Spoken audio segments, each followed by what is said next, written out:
بسم الله الرحمن الرحيم. الحمد لله رب العالمين، والصلاة والسلام على سيدنا محمد وعلى آله وصحبه أجمعين. خۆشەویستانم، سەلام و ڕەحمەت و بەرەکەتی خۆی گەورەتان بەسەرا بەڕژێت. جارێکی تر لە بەرنامەی سی گەوهەر لە ئێواران و پێشوازیکردن لە بەربانگی پیرۆزە بە خزمەت ئێوەی بەڕێز و خۆشەویست گەیشتینەوە لە کەناڵی ئاسمانی پەیام و سەرجەمەم برا ئازیز و خۆشەویستانە و براز و خۆشەویستم کاکدانا. ئێمە سڵاوێکی زۆر تایبەتمان هەیە بۆ سەرجەمی و ئاز و خۆشەویست و دوعای خێرمان بۆ ساموتان هەیە و پرۆگرامەکانی ئەمڕۆمان بەرنامەکانی ئەمڕۆمان بەم جۆرە دەست پێکەین کامڕۆ چواردەی ڕەمەزانە و تەنها ڕۆژێکمانماوە بۆی بکەوین بەو دیوە و ئەلوەداع لە مانگی پیرۆزی ڕەمەزان بکەین. کاکدانا گیان سڵای خوارد. سڵاو لەوێ کاک شێرجان، حاڵە تەندروستی تۆ باشی؟ باشن. چواردە ڕۆژی ڕەمەزان ڕووی لەگەڵ ڕەمەزانە چۆنی بە شێوازێکی گشتی؟ وەڵڵاهی الحەمدولله ئەیگرم باشم. باش الحەمدولله، خوا بەسەر هێشتا گەنجی ها. الحەمدولله. ئینشەڵڵا هەر بەردەوام. سەلامت بیاخۆ. دووبارە سڵاوی خواتان لەبێت ئازیزان و خۆشەویستان، خۆشحاڵین خۆی پەروەردگار ئەم ڕۆژ دەرفەتی بە ئێمە بەخشیەوە، تەمەنی پێداین کە لە خزمەت ئێوەی ئازیز و خۆشەویست ئەڵقەیەکی نوێ بە کۆمەڵە گەوهەرەوە لە پرۆگرامی سی گەوهەر بە خزمەت ئێوەی ئازیز و خۆشەویست شاد بووین و لەم پرۆگرامی ئەم ڕۆژماندا بێگومان کۆمەڵک بەرگە و بابەتی بەپێز و جوانمان بۆ ئامادەکردوون و پێشکەشی ئەوەی ئازیز و خۆشەویستیەکەین. بێگومان مامۆستا مستەفا سەعید کە قورئان خوێنە ئەویشمان لەگەڵایە بە خێراتنی جاوەکو ڕۆژانی دیکەش تەوەرەکان بناسێنین باشە. زۆر باش. لە تەوەرەی یەکەمماندا کە بە میوانداری زۆر بەڕێز دکتۆر یاسین حەسەن بانخواست باس لە کاریگەری وشەکەین لەسەر ژیانمان. بێگومان مامۆستا شێخ فاتح ئەو دەربڕین و کەلیمات و قسانی ئێمەیکەین و وشانی ئێمە دەریەبڕین هەم بۆ بەرامبەرەکانمان هەم بۆ خۆمان، هەم کاتێک تۆ قسەیەکەکەی دوعاەکەی بابەتێ بۆ من باسەکەی یا بۆ بینەرێکی باسەکەی بێگومان کاریگەری خۆی بەجێڵە. زانمە بابەتێکە لەگەڵ دکتۆر یاسین حەسەن شرۆفەی ئەم بابەتە هاکەن ئینشاءڵڵا. گرنگە وانە وشە زۆر گرنگە کەلیمەی طەیبە کاکدانا، یعنی ئێمە مەسئولین لە قیامەتە و لە بەرزەخە لە بەرامبەر هەموو شەیەک کە لە دووریانێت خەواتری ئینسان عەرزەکرێ، بەس لە محاسبە لەسەر خەواترمان ناکرێت، بەڵام لەسەر هەموو شەیەک ئێمە محاسبە ئاکرین. بە تایبەتی ئێمەی ڕاگەیانکار، ئێمەی لەم شوێنە کە دەرەکەوین قسە بۆ خەڵکەکەین. کاکدانا زۆر خەتەرە وشە، چونکە لەم شوێنە کە تۆ قسە ئەکەیت کاتێکی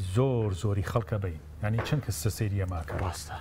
بە ژمارەی ئەوە ئێمە وشەکانمان قورسە و بە ژمارەی ئەوەش لە میزانی خوایە هەر قورسە بە چاک و بەخرا. من ڕۆژێک شتێکی خۆش بۆ بگەڕمە کاکدانا لەسەرەوە لە ڕادیۆ تەمەن بەرنامەم هەیە کۆمەڵی ساڵی 90ەکان بوو تا نزیکی ناوەڕاستی 2000ەکان کۆمەڵە کاسێتی زۆر کۆ بوو لە دوو عەلاگی ڕەشی گەوراوتیان کاگەم کاسێتانە هی تۆیە گەر ڕێبی تۆ بیوەرە گەندایشی بیتۆ ئێمە شتێکی لێکەین نازانم چی لێ بکەین. جا دوای سێرم گرتم باشە من بەس لەم بەرنامە هەموو ڕۆژێکە قسەم کردووە نیو سەعات، ئەمەە یا هەموو هەفتەیەک بڵین ئەم بەرنامەم کردووە نیو سەعات سێ چارەک، ئەم هەموو قسەی کردووە، ئەم هەموو کاسێتە ئێمە ژیانمان چەند قسەی تیاابێت. هەنی بەڕاستی ئەمە مەسئولی لە بەرامبەر وتەکانمان، خەواترەکانمان، نیەتەکانمان، لەبەرەوە زۆر گرنگە وشە. خۆی پڕگە لە قوڕانی شا فەرمێ هیچ کەلیمەیەکی دووشەیەک لە دوولێوتان نایەتە دەرەوە کە ئیلا لە سەرتانە نووسێت. ما يلفظ من قول إلا لديه رقيب عتيد. وانە مراقبەی بەسەرەوەیە. ئەرەوەڵام بێگومان لە تەوەری دووەمماندا ئەمڕۆ میوانداری زۆر بەڕێز دکتۆر زانا ئەحمەد قەساب پزیشکی پسپۆڕی دەرونیمان کردووە کە لەسەر شوێنەواری ڕۆژوو لەسەر دەرونی موسڵمان قساکەین. بێگومان ئەمەش ڕۆژوو جگە لە بابەتە تەندروستیەکانی دیکە بۆ هەرس، بۆ جگەر، بۆ مێشک، بۆ خوێن، ئەمڕۆ لەسەر بابەتێکی دیکەی ناو مرۆڤەکەین کە بابەتێکی دەرونیە شش بە پسپۆڕێکی شارەسە بزانین ڕۆژوو چ کاریگەریکی لەسەر ئەم بابەتە بێ. بێگومان لەگەڵ شێفەکەشمان و لەگەڵ قورئان خوێنەکەشمان ئێمە وردە دەسەکەین بە پرۆگرامەکەمان بزانین شێفچی کردووە ئەمڕۆ. شێف سڵاوی خوارد لەبێ. سڵاوتان لەبێ کاکدانا ژیان. ئەم کاتە و باش هەموو کاتێکە باش کاکدانا. ئەم ئێوارە چیمان بۆ حازرەکەی؟ ئەم ئێوارەیە کەبابێکی تورکیمان بۆ ئامادەکردوون بە فڕن. بەڵێ بە شێوازێکی بۆ لەبەرەوەی مەقەڵی و خەڵوز و شت دەستناکە و لێرە هەر خۆی شێوازەکە ناخۆی شێوازەکەی وایە بەڵام ئێمە بۆ نمونە گۆڕانکاریمان تێکرۆشت لە کەبابەکە هەندی شتمان بۆ ئیزافە کردووە کاکدانە چی کەمان سوبێکی برنجی خرمانێ لەگەڵ سەوزەواتە بەڵێ لەگەڵ برنجێکی بە برنج بە زیرە بە زیرە و دارچینی کردومانە لەگەڵ بانشلێکی باینجانە بەس سوبی برنجی خڕ تۆزە قورس نییە بۆ ئێوارە کاکشێف لەگەڵ سەوزەواتە زۆریتانێ نسبەتیشی کەمیتە بەس هەر ئەوە دەرەچێت ینی شتێکی زۆر باش زۆر باش شەڵا لە ئەی زەڵاتە و مقابلات زەڵاتەشمان هەیە زەڵاتێکی کەلەرمان هەیە کەلەرمی سپی هەروەکو مخەبیلاتە بڵێن زۆر باش دە و دەیشەڵات دوایی ئامادە ببنینە لە خزمەت ئاوین کاردانەچەم خێر باشترین شتێک کە دەستی پێ بکەین قورآانی پیرۆزە ئینشاءالله ماوەسا مستەفا سعید کەشی پێناوە پێمان خۆشە ئینشاءالله لە خزمەتیانە گوێگرین و لە خزمەت قورآانی پیرۆز بین و تەئەمل لە ئاەتەکان بکەن و بە خێراتنێکی گەرمێکن ماوەسا گیان یاخوا بەخێر بێت ربی سەربەرز بن یاخوا بێ بەخێر مامۆسای بەڕێز جەنابەت لەگەڵ ڕەمەزانە وەڵا الحەمدولله زۆ باش باشید الحەمدولله خۆ بەسا بێ ڕۆژەکانی ینی فێنکە مامۆسا زۆر باش بۆ کەسێک ئەگەر ئیشێکی قورسی نەبێ وەکو بە تایبەت کرێکاری ئەم بابەتانە لەوە چێ زۆر مادوینەکە کەوتۆتەوە سەر ئیمانەکە مامۆسای بەڕێز یعنی الحەمدولله من ئیشەکەم ڕاستی ئیشی بارداکردن وەڵای قورسە یعنی سوپاس بەخوا خوای گەورە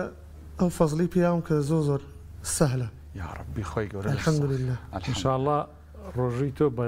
دەقات و سەدقات و یا ربی سەربەرز ئێمەمانانەکە هیلاک نابینی لەبەر سپلێتین بەڕاستی ئێوە ئەجری زیاد ئینشاءالله سەلامت بن لەگەڵ قورئان خوێندن و دەنگخۆشی ئەمانە لە کێکەوە 250 نەرم کردووە الحەمدولله سپاس بەخوا لەوەتەی لەدایکم سپاس بەخوا لە 2013ەوە یعنی پرۆڤم بەخۆمە بەڵێ کە دەربکەوم تر خێری مامۆستا دکتۆر کۆچەریش بنووسێکە مەقاماتی پێوتم لەم ساڵانی ئاخیرە بەڵێ وەلای لە نوری حکمە سپاس بخوا لای مامۆستادانە جعفەر گڵەزەردە لەلای ئەو دەرزی تەجوید دەخوێنین الحەمدولله زۆر باشە سبچین لای قورئان وڵا حەزەکەم بچین لای قورئانەکە و بزانین جەنابتان ئینشاءالله بە قیراەتی بە چی خوێنن بە عێراقی بەیات زۆر باش أعوذ بالله من الشيطان الرجيم بسم الله الرحمن الرحيم والشمس وضحاها والقمر إذا تلاها والنهار إذا جلاها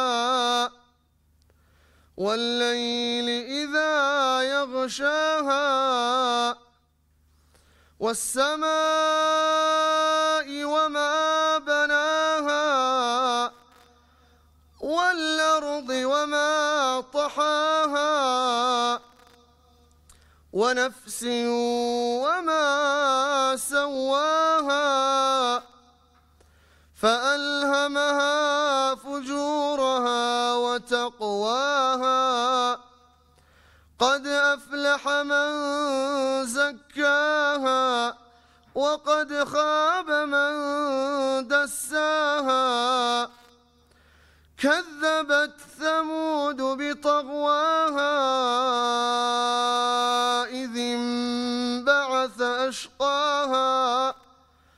فقال لهم رسول الله ناقة الله وسقياها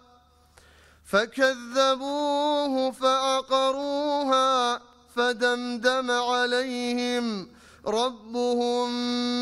بذنبهم فسواها ولا يخاف عقباها صدق الله العظيم جزاك الله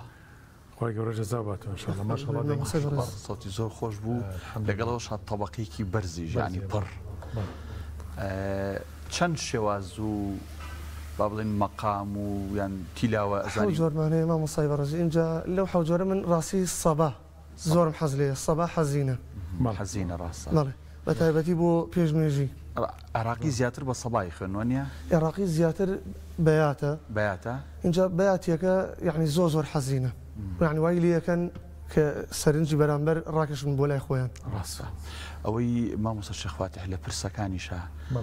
ئەوانی کە قورئانە خوێنن زۆر جار ئەو ڕیتمی کە مامۆستا ئاماژەی جۆرێک لە حەزینی تایە کاریگەری خۆی هەیە چونکە مامۆستا خۆ تۆ قورئانێک کە بۆ مناسبەیەکی شادی خوێنی جیاوازە بۆ نوێژ جیاوازە لەوانێت تەنان نوێژەکان بەیانی ئێوارە لەوانەیە جیاواز بخوێندنەکەی ئەو ئاەتانی کە باسی عەزابی جەهەنەمەکەن ئەو بە سەبا و حیجاز ئەو ئاەتانی کە باسی بەهەشتەکەن ئەوانە ژەبیانی وەنی مامۆستا شێخواتح حەقی خۆی پێ بدرێ زۆر ڕاستە خوا لەشان ساغ بێش یاخوا سەلامەژن پێشوازی بکەین لە تەوەری یەکەم و میوانی یەکەمان فەرموو خۆشەویستان وەک لە سەرەتاوە ئاماژەمان پێکرد باس لە کاریگەری وشە ئەەکەین لە سەرمان بە میوانداری زۆر بەڕێز دکتۆر یاسین حەسەن بانخواست کە بەڕێزیان ئامادەی و پێشوازی لەکەین فەرموو دکتۆری بەڕێز ئێمە بەڕسەیە پێشوازی سەلام عەلەیکوم سەلام مامۆستای بەڕێز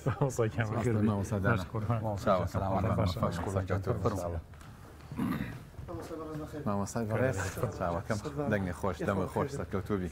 خۆشحاڵ بەخێر شکر باشم بەڕێز باشم خی گەورە بێەوەیتان دەستان سلاح بێ خۆفەکە یاڕبی خێر بێنێتان زۆر بێ باس لە کاریگەری وشاکەین ئەم چەند خولەکەی لە خزمەت جەنابتین ئەبێ بەڕاستی قسەکانی جەنابەت کە هەرواشە ئیشەڵڵا جێگەی ڕەزامەندی خۆی پەروەردگار و هەروەها ئەو بینەر و بیسەرەی کە چاوەڕێیەکەن سوودێکی لێ بینن یاخوا بەخێر بێ باستانەکە مامۆستانی بەڕێز خی گەورە موفقتان کە سەلامت بێ ماوسەیان وشە کەلیمەی طەیبە لە قورئانە لە فەرمودەی پێغەمبەر صلی الله علیه وسلم وشە خۆی چییە ینی ئایا قرسي وماهيتي وشل الإسلام على شريعة شيء. بسم الله الرحمن الرحيم الحمد لله وصلى الله وسلم على سيدنا محمد رسول الله وآله وصحبه ومن والاه. سپاس بۆ بەڕێستان برایانی پشت کامێرا و سپاس بۆ بەرنامەی گەوهەر کە هەمیشە دووبارە بێتوانێت لەگەڵ هەموو ڕەمەزانێکە و نمونە و داهێنانی جوان پێشکەشەکەن. بەرنمەکەتان لە دڵی هەمووان نایە و هەمووان دوعایخێتان بۆکەن و سود و کەڵکێکی باشی هەیە بە تایبەت بۆ ڕۆژەوانان و لەم مانگە پیرۆزەیە و سپاس بۆ ئەو برا بەڕێزانەی کە قورئان خوێن و دێنە ئێرە مەجلیسەکان ئەڕازێنەوە بە دەنگی ناوازە و نازداری خۆیان بە وتنەوەی ئاەتەکانی دوایین پەیامی ئاسمان بۆ سەر ئەرس کە دڵی هەمومان ئاوەدات و ئاپرژێنەکە. وشە طبعاً ئەتوانم بڵێم ئەمە بابەتێکی گەلێ فراوانە بەس ئێمە بە کورتی ئەکرێکە باسی بکەین لە ڕاستیە ئێمە هەمووان متفقین لەسەر ئەوەی کە کاریگەری لەسەر مرۆڤ هەیە بریتە لە ئەفکار وەکو چۆن سوقرات قساکە کە ئەڵێ فکری ئینسان ئەندێشەی ئینسان ئەکرێ ژیانی مرۆڤ بکە بە گوڵستان وەکو چۆن ئەیتوانێ بیکە بە دڕکستان ئەگەر جائز بێت تابیرەکە. بەڵام لە ڕاستیە وشە کاریگەری وشە لەسەر مرۆڤ لەسەر ئینسان هیچ کاتێک لە کاریگەری فکر و بیر و بۆچوونەکانی کەمتر نییە چونکە هەمووان ئەزانین لە کۆتاییە فکرش ئەکرێتە ناو قاڵب و چوارچێوەی وشەوە هەر فکرێک لە چوارچێوەی هەندێک وشە و دەستەواژەیە یاسایەکی زمانەوانیە خۆی نەبینێتەوە ئەوە بێگومان لەدایک نابێ و ئاستەمە بۆی کە بێتە وجودەوە ناومان هەیە ئێمە ناو کە خۆی بۆ خۆی وشەیە ئەتوانین بڵین ئەو شتانی کە هەیە لە وجودا بەس ئێمە دەرکی پێناکەین لە نەبوونەوە ئەیهێنێتە بوون لە نەبوون و ئێنێتە بوون لە دووروبەری ئێمە زۆر شت هەیە کە دەرکی پێناکەین ئێستا بۆ چونکە ناوێکمان بۆ دانەناوە ئەو میلەتانەی کە پێشکەوتون کە لە وشە سازیە لە ڕیزبەندی پێشەوەی زمانەکانان هەر شتێکە لەدایکە بێ ڕاستەوخۆ ناوێکی بۆ دانێن یان ناوێکیان دۆزیوەتەوە بۆ شتانی کە تازە لەدایکە بن لە ئەفریقیا هەندێک هۆز و تیرە هەن فەرق ناکەن لە نێوان ڕەنگی سەوز لەگەڵ شین هەردووکی یەک ناوی هەیە تەواو لەبەر ئەوەی ناوێکی تری نییە ئێمە فەرقەکەن لە بینە بەس ئا فەرق ناکەن لە بینە لە کاتێکە ئێمە لای خۆمان بەفر بە سپی پێڵین ئەسکیمۆ دەیان بەڵکو و هەندێک دیراسا دەڵێ سەدان ناویان هەیە تەنها بۆ سپی بۆ پلەبەندی ڕەنگی سپی لە قۆناغێکەوە بۆ قۆناغێک بۆ قۆناغێک هێندە وردبین و هێندە دیقیان هەیە بۆ چونکە ناوچەکەیان بەو شێوازەیە کەواتە ئێمە ئەتوانین بڵین ژیانمان تەنها دروستکرا و یا ژێر دەستەی فیکر و بیر و بۆچوونمان نییە بەڵکو لە ژێر کاریگەری وشەکانشمانایە وشە کاریگەریەکی زۆری هەیە لەسەر ئینسانەکان با شێوەیەکی گشتی بۆیە خی پەروەردگار لە قورئانە فەرمێ وقل لعبادي يقول التي هي أحسن ئەم ئاەتە لە ڕاستیە ڕەنگە ئێستا مەجال نەبێ ئەخوازێک هەڵوێستەی زۆری لەسەر بکرێت کە بنەمایەکی زۆر بەهێزە وقل لعبادي يقول التي هي أحسن إن الشيطان ينزغ بينهم إن الشيطان كان للإنسان عدوا مبينا حسن يعني جمال إسلام باخي زوري ياو بجمال واسترحكون سراحا جميلا طلاق بيجوان بين نيوان جنوبيا وأقروا بأخوان خواستا فاصبر صبرا جميلا صبر أبي جوان به وهجورهم هجرا جميلا أبي جوان به قول أبي حسن به قول أبي جوان به دەستەواژە ئەبێ نایاب بێ کاتێکە لە زاری ئینسان دەرەچێ وەکو وتراوە ئینەمە المەرء بأصغريه قلبه ولسانه ئینسان لە دووشت پێکاتوە دڵی لەگەڵ زمانی ئینەما جوعل اللسان على الفؤاد دلیلا ئەو دەستەواژە وشانەی کە لە زاری ئینسان دەرەچێت تعبیر لە ناخی ئینسانەکانەکە بۆیە ئەبێ ئینسان چۆن جلوبەرگ هەڵەبژێری دەستەواژە وشەکانش ئاوا هەڵبژێری ئەمەش خۆی بۆ خۆی لە ڕاستیە ئەتەکێتی خۆی هەیە لێرەوە ئەگەر سێکەن دوو جۆر قەولمان هەیە قەولێکمان هەیە داخلیە قەولێکمان هەیە خارجیە وشەمان هەیە دەرەکیە وشەمان هەیە ناوەکیە ئەو وشانەی کە طبعاً وشە ئێمە وازین هەر بە سەرزارەکی وشە بەدەممانایە وازین وشە هەر لەفزە هەر لەفز نییە بەڵکو لە ناخی خۆمانە ئێمە وشە هەیە بە پێچەوانەوە ئێمە ناخمان وەکو ئاشێک وایە ئاشێکی ساخب پڕ لە جەنجاڵی هەمیشە سەرقاڵ هەمیشە لە نێو ڕەنگە ئاشوبێکا بێ بەشی هەرە زۆری خەڵکی لە گەڕان و وەرچەرخانێکی زۆر زۆرایە تەنانەت کاتێکە ئاشخەوین ئێشتا ئێمە هەر قساکەین کاتێکە تۆ دانیشتوی ئاوە سێری فیلمێکەکەی بۆ خۆ قساکەی کە دانیشی بێدەنگ بووی بۆ خۆت قساکەی ئەم قسەکردنە لە ناخی هەموو مرۆڤەکانە ناخی هەموو ئینسانەکانە هەیە لە قورئانە خی پەروەردگار فەرمێ ويقولون في أنفسهم وقل لهم في أنفسهم قولا بليغا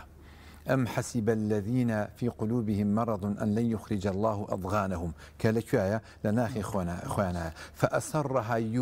يوسف قال أنتم شر فأسرها دعاء فقال أنتم شر مكانا للنفس خويا يشتي وقولك أوان كوتيان أم برايك تريشي بود ذكر دو لكاتك أم براي ذكر دو طبعا أما وشي ناخي إنسان أم وشانا كاريجري لسان إنسان كان هي بوي إما أتوانا بليم بەشێکی زۆری ژیانمان بریتە لە بەرهەمی ئەو وشانەی کە دێبەزارمانە زۆر جار کەسێک وشەیەک خەوی لێزڕێنێ زۆر جار وشەیەک وا ئەکا کە وڵاتێک کاول بێت زۆر جار وشەیەک مەملەکەتێک ئەسووتێنێ من لە یادمە جەنگی عێراق لەگەڵ کوێت لەسەر یەک وشە دامەزرا لە یادمە جارێ باوکێک بە کچەکەی خۆی ودوتی هەر نادەم بەشوو دی قشکەی کچەکە شەو سەعات دوی شۆ فرسەتیە ناچوو خۆی کوشت وشە ئینسانێک پێ ئەگەیەنێ و ئینسانێکش تێگەشکێنێ زۆر کەس هەیە وشەیەک و دەستەواژەیەک وای لێکردووە کە خۆی بنیاد بنێ لێرەوە ئەمێ ئاماژە بکەم بە گرنگی وشەکە محەممەد القەحتانی هەیە یەکەمی هەموو جیهانە لە وتاربێژیە ئەمە لە عدادیە کەسێکە پێڵن بە عەرەبی مصاب بە ئەو حوسبە یعنی زمانی گیرێکی تیا بووە تێ ئەم جۆرەشتانەی وتووە مامۆستاکەی شتێکی تابی نیوە زانیوەتی تەریقە بێتەوە هاتۆ پێی وتووە محەممەد عەزیزەکەم تەسلیم مەبە بەوەی کە ئێستا توی تایت ئەمان خەڵکی ڕەنگە گاڵتەوە پێ بکەن گوێی نەیەتێ وەرە دەست پێ بکە وتی چی بکەم وتی وتار بە با لەو وەزعەتۆ ڕزگارێ بێ خەڵکی تر هەبوو لەو وتاربێژێکی زۆر کاریگەرتر بوو بۆیە لە ئاهەنگی پۆلی شەشا لە پۆلی پێنج بوو یا لە پۆلی پێنج بوو پۆلی پێنجی سانەوی لەو ئاهەنگەیە محەممەدیان هەستان قسە بکەن فەقیرە سەرکەوتو نەبوو زۆر تەریان بووە هەموو گیانی بوو بە ئاو مامۆساکەی پێیوت بە مامۆساکەوتی مامۆستا تێکشکانم من شکستم خواروتی نە یەکەم هەنگاوی شکستی بڕی هەنگاوی شکستی بڕی و یەکەم هەنگاوی سەرکەوتنی تۆمار کرد تۆ شکستێنێناوە تۆ سەرکەوتویت محەممەد لە پۆلی شەشا وتاریە زۆر سەرکەوتو بوو لە ماستەر بەرگیرا سعودیە چوو بۆ ئەمریکا لە ئەمریکا ماستەری خوێن لە کاتی خوێنی ماستەرە بوو یا تەواوی کردبوو دکتۆرە شتی وازام نەخوێندبوو پێشبڕکی ئێستاسکرا بۆ 3000 کەس لە جیهانە کە بۆ وتاربێژی یەنێکی 10 دقیقە 12 دقیقە قساکەن هاتن لە هەموو جیهانەوە بە زمانی ئینگلیزیش شتەکەیان پێشکەش کرد وتارەکەیان پێشکەش کرد words have powers للكلمات قوة بە زمانی ئینگلیزی پێشکەشیەکان ماشەڵڵا لە ئاستێکی زۆر بەرزە ئیتر سەرسامە بیکە قساکە ئەم وشانە چۆن ڕیزەکە چۆن ئەیهێنێت چۆن دای ئەڕێزێ ئەجا دەستکرا بە چەپەلیانێکی زۆر ئەم هەموو خەڵکە دانیشتووە هەڵەستنە سەر پێ چەپڵی بۆ لێن ئەم ئینسانە بوو بۆ بلیمەتە بوو بۆ ئینسانە بلیمەتە ئەدیسۆن یەک گوشەوای لێ کرد کەوا سەرکەوتو بێ خاوەنی 1300 داهێنان ئەدیسۆن 1300 ئبداع و داهێنانی هەیە ئەمەی کە مامۆساکەی وتی شکست خواردۆ بە دایک وتی بیبەرەوە دایکی بردێوانی وتی بە مامۆساکەی دەبینی مناڵی من شکست خواردو نییە تۆ مامۆستایەکی شکست خوارد و فاشیلیت بردێوتی دایکە بۆ لە مەکتەبە دەرمەکەی وتی کوڕم مامۆساکە دەڵێ ئەم کوڕی تۆ عەبقەریە زۆر دانایە زۆر زانایە حیفە لەم قوتابخانەیە تەمەنی بەسەبەرەوی بە شوێنێکی باشتر خۆی دەرسی پێوت و دوای قوتابخانەی تر هەتا ئەدیسۆن هەموو داهێنانی بە ئەنجام گەیان لە دوایە لە بینی نوێنەکانە دوایەوە دایکێن برێ نامەیەکە دۆزیێتوانێ پارچەوەڕقەیەکی بچوو کە مامۆساکەی بۆی ناردووە لەو موعیدەیە کە ئەم قوتابخانی وازی هێنا قوتابخانەیە لێ کوڕەکەت شکست خواردووە غەبیە گێلە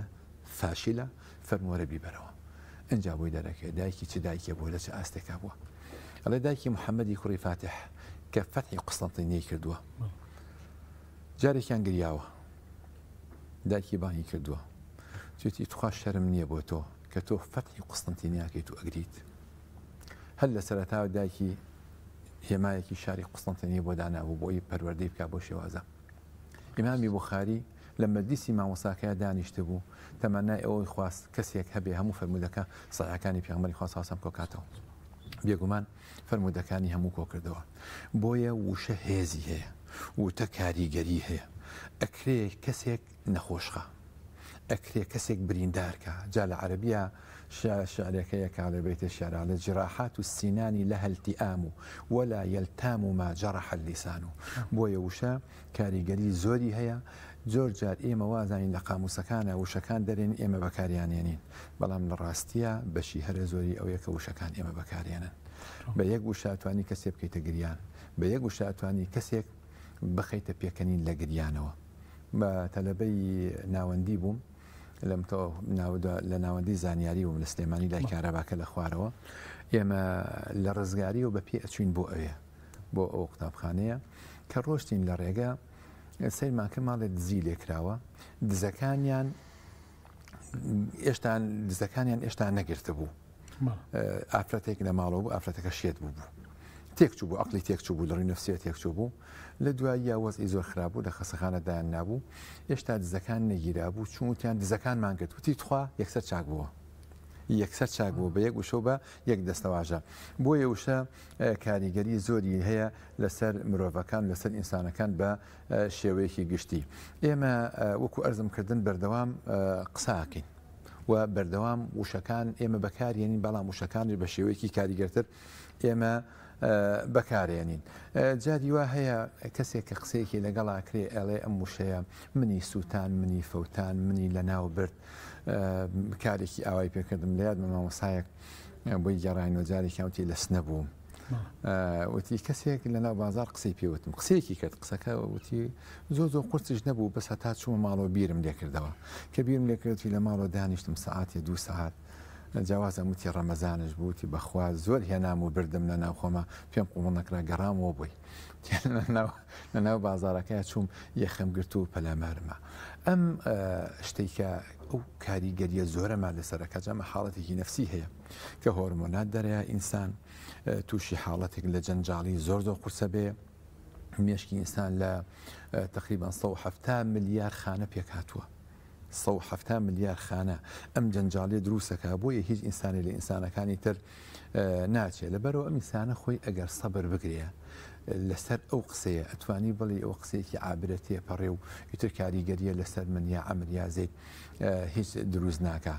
بۆیە شاعری قسێکی جوانەکەڵێ وقد ئەمر على السفيه يسبني فأغمض عيني وأقول لا يعنيني ئەمە ئینسانە گەورەکان ئەگەنە ئەو ئاستە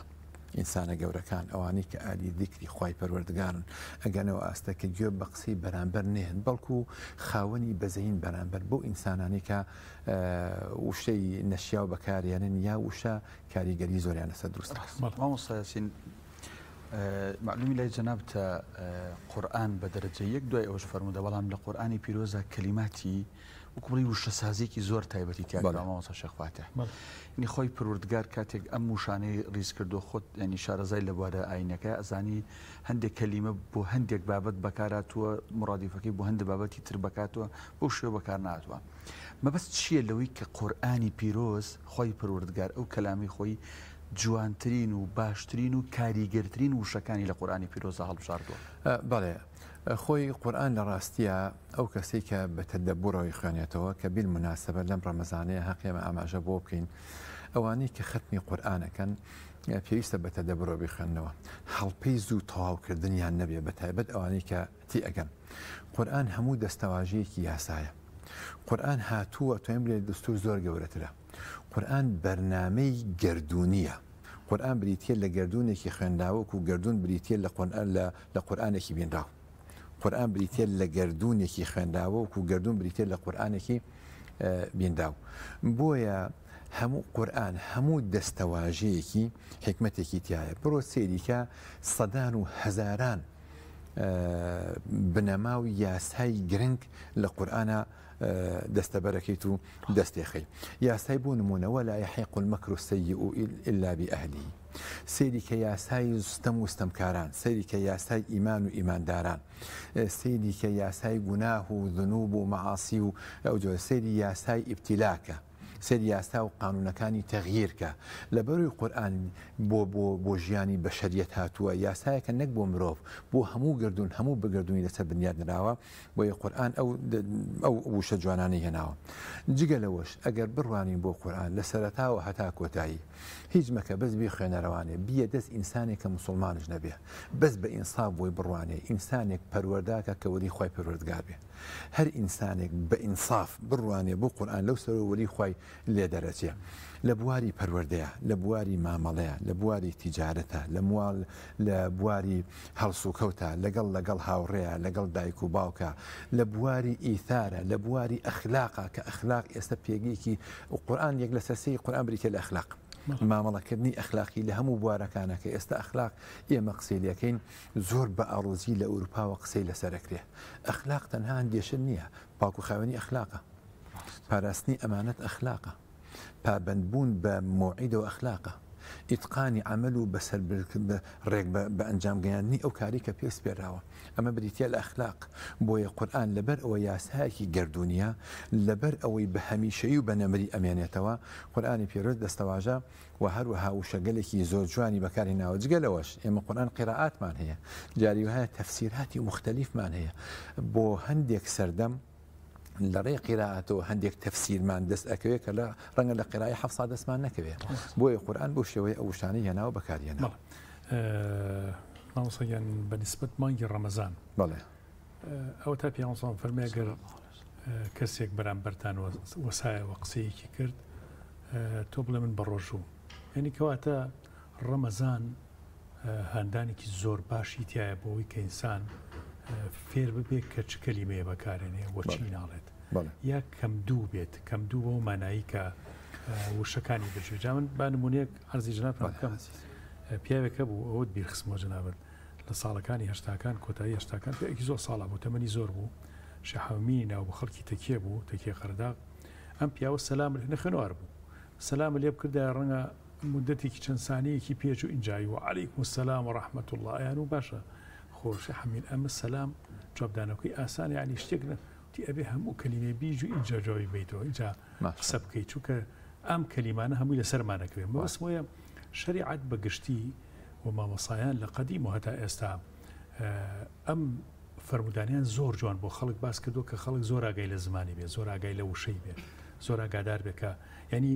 ڕەمەزان زاڵ بۆ بەسەر هەموو مانکانی ترا لە ڕووی ئەوە کە پەروەردەیەکی نەفسی دەرونی باشی خەڵکەکەی کردووە کە قسە لە شوێنی خۆیان بکەن قسە بجوون ڕەمەزان چیمان فێرەکە بۆ ئەم بابەتە لە ڕاستیە ڕەمەزان مانگی نزیکبوونەوەی لە خوای گەورە قەت باوەڕ نەکەین بە کەسێک کە بڵێ نزیکم لەخوا بەڵام کەلیماتی ناشرین بەکاربێنێ مرۆڤ کاتێک کە نزیکە بێتەوە لە گوڵ و گوڵزار لوتی پڕە بێ لە چی لە بۆنی گوڵ و گوڵزار کاتێک کە ئەچیتە سەر دەریایەک سەر لوتکەی چیایەک سیەکانە پڕە بێ لە ئۆکسجین کە لە خوای گەورە نزیک ئەبیتەوە هەست بە چیەکەیت خوای گەورە خاوەنی کۆمەڵێک صیفاتی زۆرە مرۆڤ بە ئەندازەی نزیک بوونەوە لە خوای پەروەردگار بە ئەندازەی مرۆڤ بوونی خۆی لەو صیفەتانە کە لە خوای پەروەردگار وەریەگرێت بۆیە ناکرێت خوای گەورە پاکە خوای گەورە جوانە خوای گەورە بەخشندەیە خوای گەورە میهرەبانە ناکرێت کەسێ ئیدعای ئەوە بکات لەکە لە خواوە نزیکە بەڵام کردەوەکانی پێچوانی ئەوە بێت ئەمەوێ بەر لەوەی بچمە سەر بابەتە کە شتێک هەیە بە هەڵبی خۆزمەوە ئەرزی جەنابتانی بکەم و بینەرانی بەڕێزش ئێمە دوو شتمان هەیە کە پیان ئەوتەیە ئیطار لەگەڵ محتەوە چوارچێوە لەگەڵ ناوەڕۆک بەداخەوە زۆر جار خەڵکیەک هەیە تەبەن خەڵک زۆر هەیە کە ئەبێ بە ئەهلی دین لەوە پێشلار بووە کە دێتە ناو بازنگە دینێکەوە ئینقیلابێکی گەوری زۆری بەسەردایە 180 دەرەجە ئەگۆڕێ هەیە مامۆستا هەیە خەڵک پەروەرداکە لەو ئاستەیە بەس بەڵام هەیشمانە کە دێتە ناو بازنە دینیەکەوە ناوەڕۆکەکەی وەک خۆی مێنێتەوانێ چوارچێوەکەی ئەگۆڕێ چوارچێوەکەی لە ڕابردا جا لە هەمووی مەترسی پڕمەترسی تر چییە ئەم دینە ئەهێنێ لەگەڵ ئەم چوارچێوە بیگونجێنێ گەورەترین کاریسە ئەمەیە یعنی دێ ئەڵێ کاکە سەیدنا ئەبوبەکر شتێگەنێتەوە جنێویە و خوای گەورە بۆڵێ سەگ و بۆڵێ کەر و بۆڵێ ئەوە بۆڵێ ئەو ئەوێ بیگونجێنێ لەگەڵ ئەوەی کە فوحشی قەولی هەبێ کەوتەی ناشرینی هەبێ لە قورئانە خوای پەروەردگار نەک ئەوەی کە فەرمانمان پێکا کەوشەکانمان جوان بێ فەرمیوە ئیذا خاطبهم الجاهلون قالوا سلاما سلام عليكم لا نبتغي الجاهلين باشە وەصبر صبرا جەمیلا ئەجا لە زۆر ئاەتە ئاماژاکە بۆی کە پێغەمبەری خوا صلی الله علیه وسلم تەجاهولێکی مومەنهەجی هەبێت تەجاهولێکی یعنی تۆ بە شێوەی بەرنامە بۆ داڕێژدا و ئەو خەڵکە ئیهمال بکە کە قسە پیاڵە بۆی بگەی بە ئامانجی خۆت ڕەمەزان فێری ئەوەمانەکە ئێمە ئەپلیکیشنی چاکە و چاکەخوازی لە خۆمانەدا بەزێنین فێری ئەوەمانەکە خۆمان بووم بەرمەچکەین بە بەرنمەیەکی چاک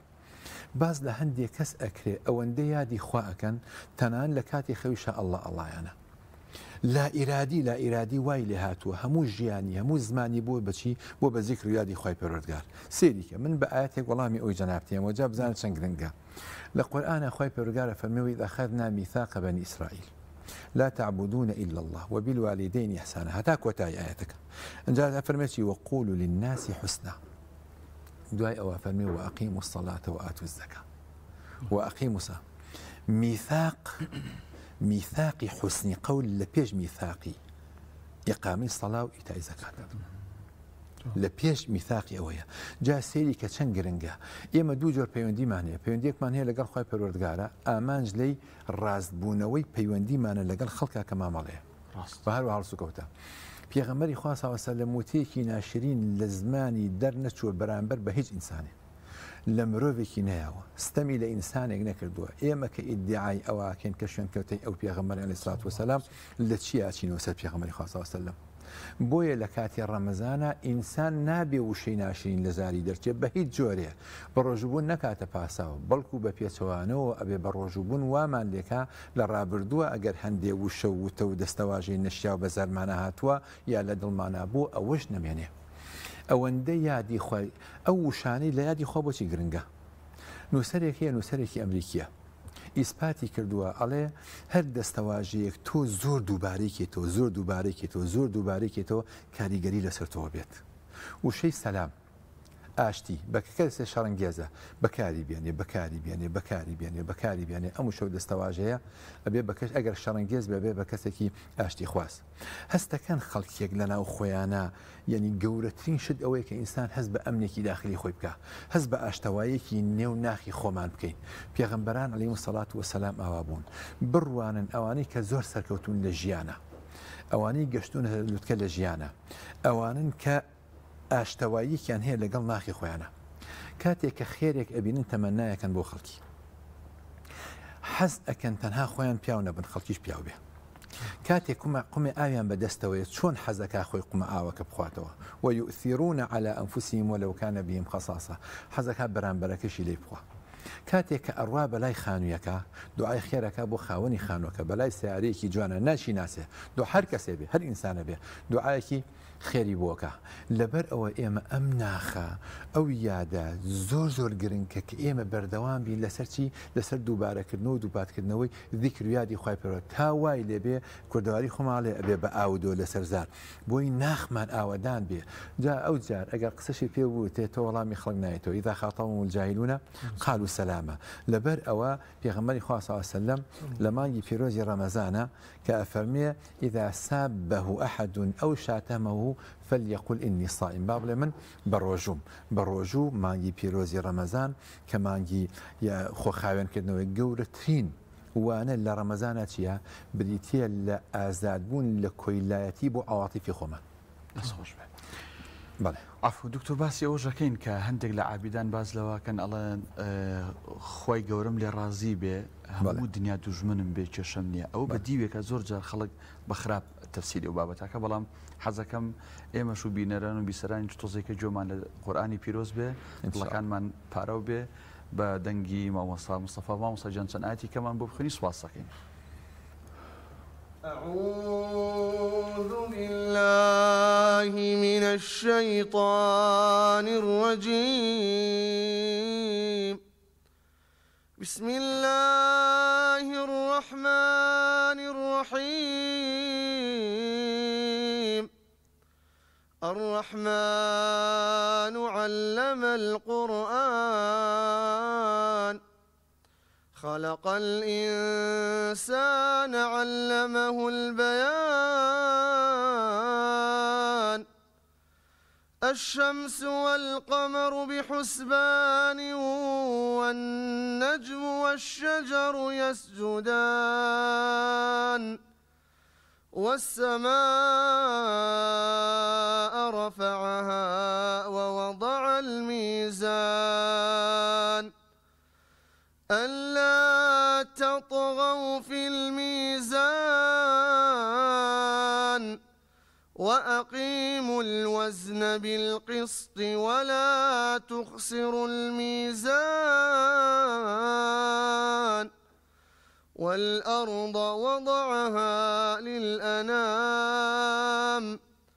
فيها فاكهة والنخل ذات الأكمام والحب ذو العصف والريحان فبأي آلاء ربكما تكذبان جزاك الله بونو برامي جشن هذا خريو الله أكبر أوازك خوش كندي دكتور باسد لو كر يعني لو آيات القرآن بيروز كبيش إقامة صلاة وزكاتيش حسن قوله زور زربوي حسن قوله إنسان لا يخلق ناشري نبيع جوان نبيع خلق بيه بدوجمنيا بيه بدوستي بس زوايا غلط أما حاليا بيه الله من خوام لي رازي بيه همو عبدي خوام لي دل برنجة شيرشم ليه آية أمل لتشبواريك الراسة ولا تشبواريك رزامن دي خواه لحسن قوله خواهي قوري أفرمي أدعو إلى سبيل ربك بالحكمة والموعظة الحسنة پیغمبری خواه صلی الله علیه وسلم خلق هاتوة لا يزور بقرسي وبتندي لقال يا جولات وأم هر هي منو لسرخو بكاوخو معمي لقال كردوا هاتوة بيكو جي عفوي كردوا داواکاری لی بۆ داواکاریەکەی بۆ جێبەجێ کردووە جلەکەی ڕاکێشاوە شانی ڕووشاوە بەڵام لەگەڵەوەشا پێغەمبەری خوا صلی الله علیه وسلم وتەیەکی ناشرینی بەرامبەر بەوانە بەکار نێناوە ئەوە ئیطار و محتەواکەیە ئەوە چوارچێوە ناوەڕۆکەکەیە ئەو جۆرە ئینسانانە خۆیان پاسا و ئەهێنەوە چونکە لە ناخی خۆیان ئەو حەقەتە هەیە. ئەمەوێ ئاماژە بە شتێکی تر بکەم، ئەویش ئەوەیە کە ئەکرێ ئینسان ژیانی خۆی بگۆڕێ، بیرکردنەوەی خۆی مێشکی خۆی بگۆڕێ بە دووبارەکردنەوەی زیکر و یادی خی پەروەردگار. ئەکرێ ئینسان ڕابردووی خۆشی بگۆڕێگە دەرفەت بووم لە دواییە زۆر بە کورتی ئاماژەی پێ بکەم. کتێبێکێ بە ناونیشانی Words Can Change Your Brain، هەندی وشەگەلێک هەن کە ئەتوانن ژیانی مێشکی تۆ بگۆڕن. جاری وا هەیە ئێمە ڕێچکە هەیە، ڕێباز هەیە، هەنێ جادەی وردیلە هەیە لە ناو مێشمانە کە لەسەری ڕاهاتوین. ئەکرێ موازی ئەو هاوتای ئەو هەندی ڕێچکەی تر لێن ڕەنگە ئەمە زۆر قورس بێ بە ئاهلی خوا ئەتوان ئەو کاریگەریە بکەن. مێشێک یەکێکە لەو گەورەترین ئەندامی جەستە کە لودونە یا خولیونەی هەیە، مرونەی هەیە، نەرمە گۆڕانکاری بەسەرایە. زانکان ئێشتا گەشتونەتە ئەو حاڵەتە کە وتەکەی فرۆید هەتا 5 ساڵی ئینسان ئەبێتە قوربانی دایک و باوکی بیئە و وەکو کەرەستەیە گوایە لە بەردەستی دایک و باوکیان لە قاڵبی ئەیەن. ئەلحەملا ئەوە شکستیاناوە فەشەلیە ناوە. ئێستا ئەکرێ کە ئینسانەکان گۆڕانکاری بەسەر خۆیانە بێن. دووبارەکردنەوەی وشە ئیجابیەکان زۆر زۆر گرنگە. جاری وا هەیە وەکو ئەرزم کردن ئێستا بۆ نمونە ناونان، ناوی مناڵەکە و ناوێکی باشی نێزان لە ئیسلامە چەند کاریگەری هەیە. ئەزان چەند کاریگەری هەیە کە تۆ مناڵەکە ناوبنی عەبدوڕەحمان یا ناوی بنەی ئاشتی یا ناوی بنەی فاتیمە. پێغەمبەری خوا صلی الله علیه و سلم جارێکیان چوو بەلای کچۆڵێکە ناوی ئاسیە بوو، ئاسیەنی یاخی بوو یعنی گوناهکار، فەرمی بەل ئەنتی جەمیلە، بەڵام تۆ جوانی. جارێکیان حەزن هەبوو، حەزنی کوڕی مستەیب کە باپیری سعیدی کوڕی مستەیبە. پێغەمبەری خوا صلی الله علیه و سلم کە بینی وتی ناوت چی؟ وتی حەزن. وتی بەڵکو تۆ سەهلی. وتی من ئەو ناوە ناگۆڕم کە باوکم ناوی ناوم. وتی نا. لە کاتێکا پێغەمبەری خوا صلی الله علیه و سلم بۆ خەڵکی نای نەبووە، ئەبوایە بیکردا. جا سعیدی کوڕی مستەیب کە ئەو زاناپایە بەرزا جۆرێ لە ڕەقی و شیدەت و وینی تیا بوو، ئەیوت ئەسەری ناوەکەی باپیرمە هەتا ئێستا من بۆم ماوەتەوە. بوردا ئەوەی کە چوو بە شوێن پێغەمبەری خوایە صلی الله علیه و سلم. بورەیدەی کوڕی حوسەین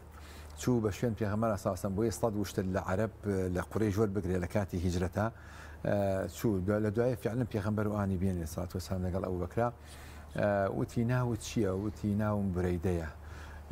پێغەمبەری خوا صلی الله علیه و سلم ڕووی کردەوە بەکر فەرمی بەرودە ئەمرونا وەصطلح ئەمرونا یا ئەبا بەکر. دوایوتی تۆ لە چه قەبیلەیە؟ وتی بەنی سەلیم. وتی سەلیمنا. پێغەمبەری خوا صلی الله علیه و سلم یعنی لە ناوەکەوە ئەم ناوە کە ئێمە یعنی ناوی خەڵکی ئەنین مناڵەکانمان کاریگەری زۆرێکە. لە قادەی جەزائیر لە کاتی جیهادیان دژ بە داگیرکەری فەڕەنسی جێیشەکەی کۆ کردەوە لە کاتێکا کە خەریب و جەنگ دەست پێ بکە، یەک قسەی کرد. دوای الحەمدولله و سەڵات و سەلام لەسەر پێغەمبەری خوا صلی الله علیه و سلم فەرمی فەلیعمل كل منكم باسمه، هەر یەک لە ئێوە با بە ناوەکەی خۆی ئیش بکە. والسلام عليكم هاتە خوارەوە لەسەر مینبەرەکە خۆتبەکەی ئەوە بوو. وە ناو کاریگەریەکی زۆر زۆر ئیجابی هەیە لەسەر ئینسانەکان. ئەوش هەر وشەیە، ئەوش هەروتە و دەستەواژی و کاریگەری هەیە لەسەر ئینسانەکان. ئێمە وشەی ئیجابی پێویستە زۆر دووبارە بکەینەوە. ئەو وشانەی کە ئیجابین پێویستە زۆر دووبارەی کێنەوە بۆی هۆگری وشە و دەستاواژەکان بین. علمی ئێستا ئیسپاتی کردووە. طبعا ئەمە پێوتی هونەری پێگەیشتن، هونەری تەواصل. هونەری تەواصڵ من چۆن لەگەڵ تۆیان مامەڵە بکەم، حاڵەتە عاتفیەکانمان چیە و چەنە، ئەو کەسێک کە گوێگرێکی چاکە پێ بێتە گوێگری چاک، ئەدەبی حیوار و گوێگرتن و قسەکردن لەگەڵ یەکتریا کە ئەوش بۆ خۆی وشەیە، چۆن لەگەڵ یەکتریا بەسەری بەرین. هەموو شتێکی سلبی نەرێنی ئەگەر بمانەوێ بیگۆڕین پێویستی بە 5 هێندە کۆشش هەیە. 5 هێندە کۆشش هەیە. یعنی تۆ ئەگەر سلبیەک ئەگەر ئیجابیەک بگۆڕی بۆ سلبی بۆ نمونە سەعاتێک کاتێوێت، بەس ئەگەر سلبیە بگۆڕی بۆ ئیجابی 5 سەعات کاتێوێت. 5 هێندە هێمە ئافرەتێکە ئیسپاتی کردو لە دیراسەیەکی خۆیان. ئایا ئەمە احتیمال نییە پەیوەندی بە 5 نوێژەکەەوە هەبێت کە ئێمە بەردەوام پێویستە بە خۆمانە بچینەوە، ناخی خۆمان پاکەینەوە. بۆیە وشە بە شێوەیەکی گشتی کاریگەریەکی زۆری هەیە لەسەر ناخی ئینسانەکان، کاریگەریەکی زۆری هەیە لە نێوان ژنان لە ژن و مێردەکانە زۆرێک لە ژن و مێردەکان مسلمانن نوێش خوێنن کاریگەری دینی چاکیان لەسرە بەس لەبەر ئەوە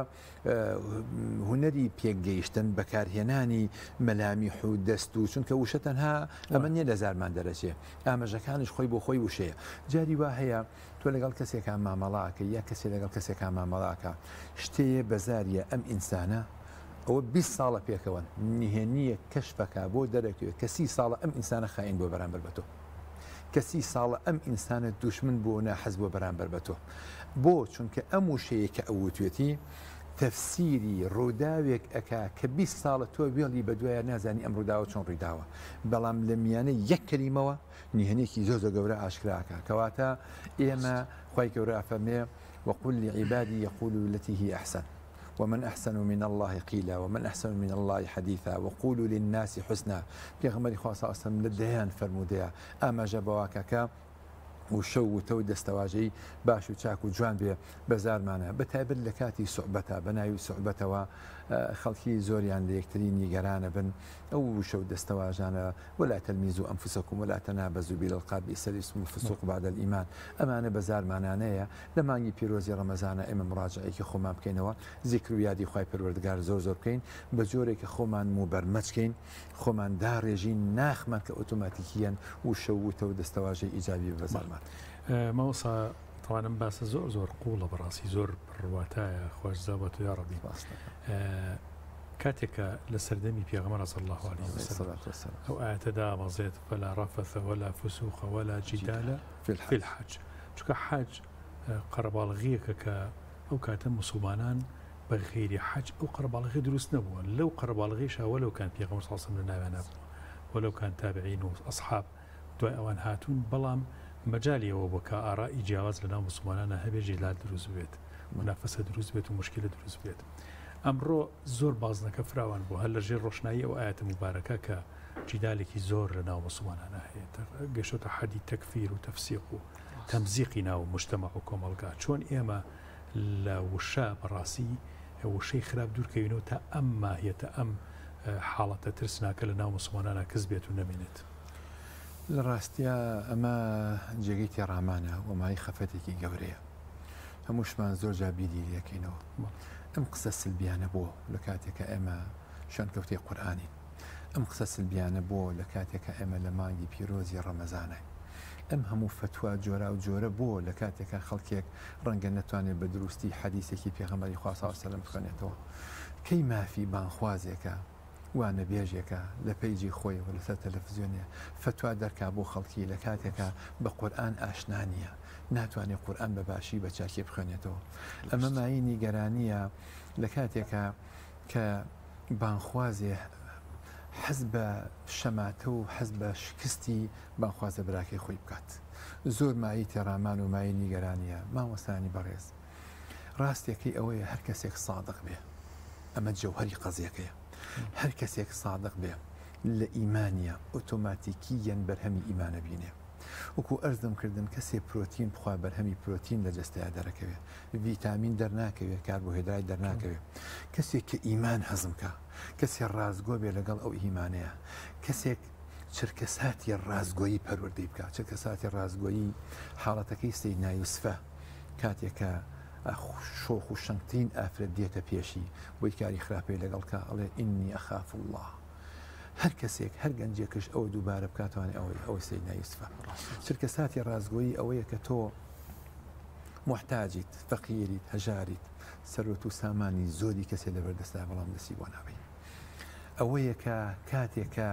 لە شەوێکی تارە مۆبایلێک بەدەستەوەی ئەتوانی سەیری کاری خراپی پێ بکەیت بەسەڵی ئینی ئەخاف الله ئەو کاتێک کە ئافرەتێکە بینی دڵە حەزەکە بۆی بڕوانی بەڵام بۆی ناڕوانی ئەڵێ ئینی ئەخاف الله جەوهەرەکەی ئەوەیە کە ئێمە دوو جۆر ئیمان هەیە ئیمانێکی ئیقانیمان هەیە ئیمانێکی ئەعلانیمان هەیە ئیمانێکی تەصدیقیمان هەیە ئیمانێکی سەدیقیمان هەیە ئیمانی سەدیقی و ئیقانی ئەگەر بەڕاستی لە دڵا بچەسپێ وەڵڵاهی هیچی ناوێ هەر کەسێک ڕازگۆ بێ لەو ئیمانەیە ئۆتۆماتیکیەن بەرهەمی ئیمانە بینێ مەسلەکی ئیمانیەک دێتە بەر ئۆتۆماتیکیەن ئەم زمانە پاکە بێتەوە خاوێنە بێتەوە و نمونەمان زۆرە خەڵکانێکی ئاواکە ئینقلابێ ڕوویاوە بەسەریان نەجنێ و فرێش بوون لە ڕابردووە بەس ئەم سێدقا ئەم ڕازگویە لە ئیمان ئاوای لێکردوون کە زمانیان پاک بێتەوە یەکسەر باشە من کە زمانم پارا بوو بە یادی خوای پەروەردگار کە دڵم خاوێن بوو خوای پەروەردگاری تیا بوو ئەندامەکانی جەستەم بەم خوێنە پڕ لە زیکر و یادی خوای پەروەردگارە ئەجوڵێ بۆیە زمانم وتەی ناشرینی بەسەرا نایە بۆیە لەو کاتەیە من خۆشحاڵی برا خۆشەویستەکەی خۆم ئەوێت من بەختەوەری ئازیزەکانی خۆم ئەوێ من پێم خۆشە مامۆستاکەی هاوڕێم سەرکەوتوو بێ ئەو برایم کە کۆمەڵکاریەکەین پێکەوە سەری لە ئاسمان بێ هێندە بڵند بێ بۆی هەموو یەگەڕێتوانێ بۆ سێدق بۆ ڕازگۆیی کە پێویستیمان بەچیە بە خۆمان نابچینەوە وەڵڵاهی ڕازگۆیی ئینسانەکانیش دەرەکەوێت جاری وایە تو ئاوا دانیشتیت کە دانیشتیت کەسێک قساکات بۆت هەستەکەی ڕاز ناکە هەستەکەی ڕاز ناکە ئیتر خۆشە نازانی چۆن بۆ ئەم مێشکە لێکدانەوە هەیە کەسێکش هەل لە خۆ لە دوورەوە قسەیەکە دڵێ بۆی لێ هەستەکەی ڕاستەکە بۆیە ئەوانەی کە قساکەن ئەوانەی کە بانخوازن بۆیە ئەوانەی کە سیاسین ئەبێ ئاگایان لە زمانیان بێ جاری وهایی یەک و شە ئاگرێک کەڵپەی ئاگرێک بەرزەکاتەوە یەک و شەش ئاگرێکی گەورە ئەکوژێنێتەوە هیوادارم لە مانگی پیرۆزی ڕەمەزانە ببینە مەفاتیحی خەیر و مەغالیقی شەر زۆر بەڕێز دکتۆر یاسین حەسەن بانخواز لەسەر ئەم بابەتە زۆر جوان وشەی بەپێز بەکارەی گەورە بیکاتە تەرازوی خێرتەوە ئینشاءالله مامۆستا لەم تەوەرەیە ختام و هەمیست بە بچینەوە لای مامۆستا مصطفى جومان لچن آیاتی تر بل قرآنی پیروز ویتر ورده وردم توري کۆتایی پێ فرمایید بسم الله الرحمن الرحيم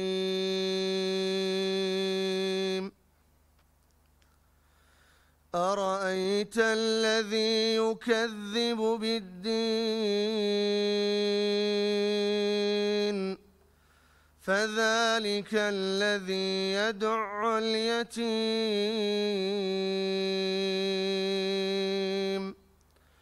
ولا يحض على طعام المسكين فويل للمصلين الذين هم عن صلاتهم ساهون الذين هم يراءون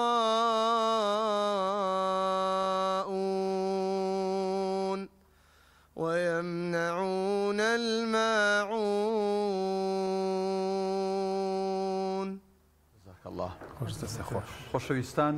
ئەچینە لای ڕێکلامی بازرگانی و دواتر لە تەوەرەی دووەم سی گەوهەر بەردەوامە بێت.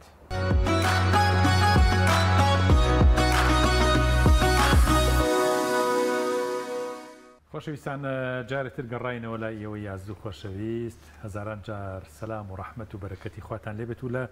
خزمەت کاکەدانا و شێفنەریمان بەردەم خواردنەکانی شەفنەریمان کە دوێنم کاتە شێفدیاریشی لێبوو بەتەشید پرسیاری ئەوم لێکردوتم کڵاوەکەی و قوت بوو دوێنێ نەزانم کڵاوەکەی تو بۆ جۆرە نییەوە فەرقان هەیە کاک شەفجان زین چۆنە هەر کەسەوە بەستایی لە جلەبەرەکە و یا مەسەلەن کڵاوی لەسەرەکات هەر کەسەوە بە شێوازێک ئێستا من زۆر حەزم لەو هەمەدانی ترم هەیە من بەس بەرزنی بۆ شێوەی ئەوای بێت بەڵام لەو شێوەیە حەزی بە خڕە هەیە حەزی بە لاریە من حەزم تۆ هەرە بێ لەسەر تابێ لە خواردنە بڵێ مەفروزە لە ڕووی پاکوتە میزیەوە بڵێن نەکوێتە خوارەوە بەڵێ بەس کاک شەف من زۆر جار دیقەتیەوە ماوە کاک شێخ ئینسان کاتێک کە قسە ئەکا تۆ بتوێنێت لە ئەسنای قسەکردنە لە گەڵ قسەکردنە دەنکۆڵی تف بێ یانی ئیترش ئەکەوێتە خواردێتە دەرەوە ینی باشتریش نی ئەوانەی کە بەسەر خواردنەوە ینی ماسکێکیان بەدەمەوە بەتەشید بە کاک شێفنەریمان تۆ ڕۆژەی جۆرێک جلەبەرەکەی ئەم جلانە فەرقیان چییە؟ ئایا لە شێفیە با بڵین ستانداردەیە یا با بڵین ئاستێکەیە بڵین ئەم شێفە لەم ئاستایە بێ ئەم جلی لە بەرابێ ئەمان لەم ئاستایە بێ کڵاوەکەی ئاوە بێ؟ بەڵێ بوونە شێف مەسەلەن نۆعی هەیە مەسەلەن هیوای ئەڵە وەستایە هیوا شێفە مەسەن ئێستا وەستا و شێف زۆری فەرقە کامیان بەڵێن شارەزات شێفەکە شارەزاتێکە وەستا جیاوازێ سامۆ منە تۆ وەستایکی گەزبێنی وەک لەگەڵ شێفێکە یا مەسەن وەستایکی کەبابێنی لەگەڵ شێفەکە فەرقیە بۆ منە شێفی ئامەیە سایمە شێفمانەیە شێفی شیرنیە شێفی ئامە ینی ئەنواع هەموو شێفەکانە ئێستا شێفتانەیە شێخی شێفەکانە بەڵە بڵێ شێفی شێفەکانە ماستەر شێفیشمانەیە کاگەمە ینی پلەبەندیتە پلەبەندیتیا بڵێ زۆر کاک شێخ لاوەڵ شۆ باسی کرد برنج و با بڵین شۆربای برنجی خڕ و شلەی باینجان و کەبابیکی تورکی بۆ ئامادەکردوین بەڵێ ئەم برنجەی ئەم ڕۆکاک شێف نەریمان بەڵێ وازانوتی بە زیرەکرا بە زیرەکراوە بەڵێ سوودی ئەو چیە بە زیرە بکرێ بۆ زیرە تێک بۆ زیرەم تکرە بۆیە تام و بۆنی بگۆڕێت کاک دانا ینی تام و بۆنیی تایبەت هێبێت لەگەڵ دارچینیەکە دارچینیشم تێکرد دارچینی دارم تێکردووە دوودانە دارچینی دارم تێکردووە لەگەڵ زیرە ئەین تام و بۆنێکی زۆر تایبەت هێبێ و زۆر خۆشیەکات ینی بەڕاستی سەبات بە شۆر باکە برنجەکەش دۆلفینسیە برنجێکی زۆر تایبەت و جوانە بەڕاستی جانمان لایە کەوژی وەسەر چاکەن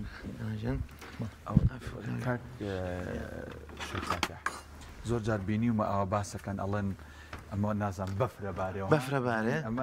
ئەنی ئەوە گرنگی ئەوە لە چیە ئەوە یەک ناگرێت ها یەک ناگرێت بەڵێ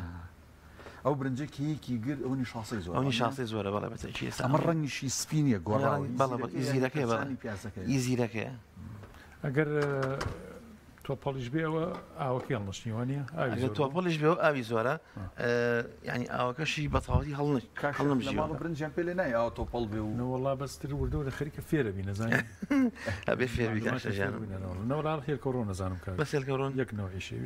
چاوەکە هەر ڕای چێرەوەی سەبارەت بەم سوبە ئەم سوبە سوبی برنجە لەگەڵ سەوزەواتە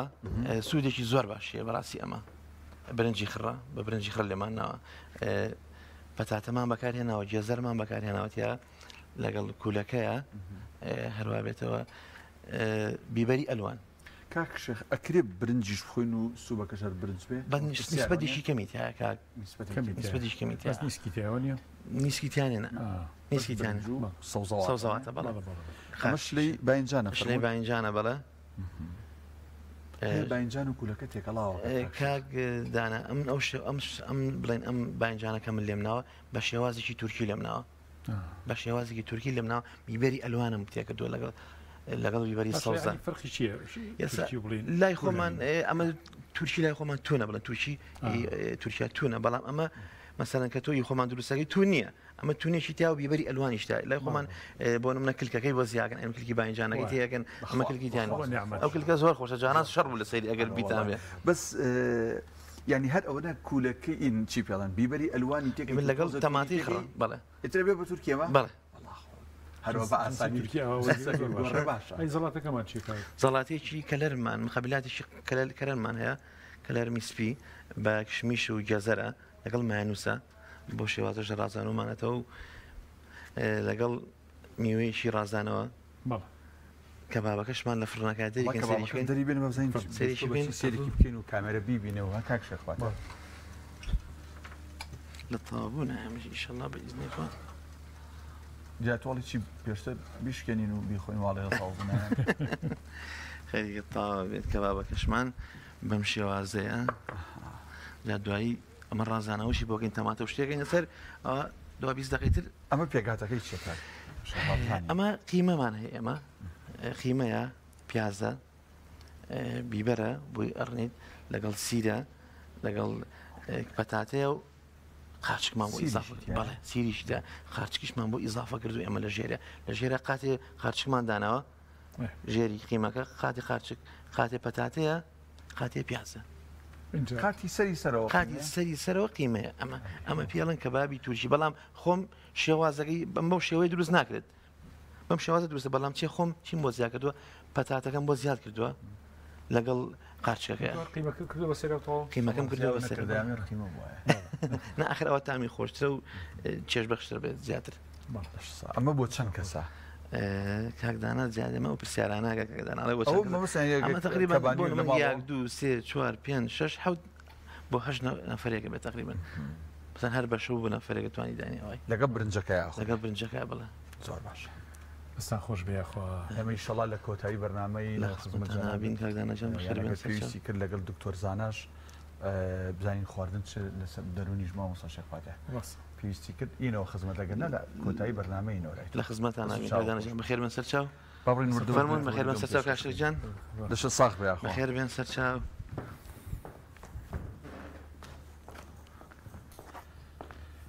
یا الله خۆشەویستان ئێمە دکتۆرێکی زۆر بەڕێز و خۆشەویست دکتۆر زانە ئەحمەد قەساب پزیشکی اختصاصی بواری دەرونی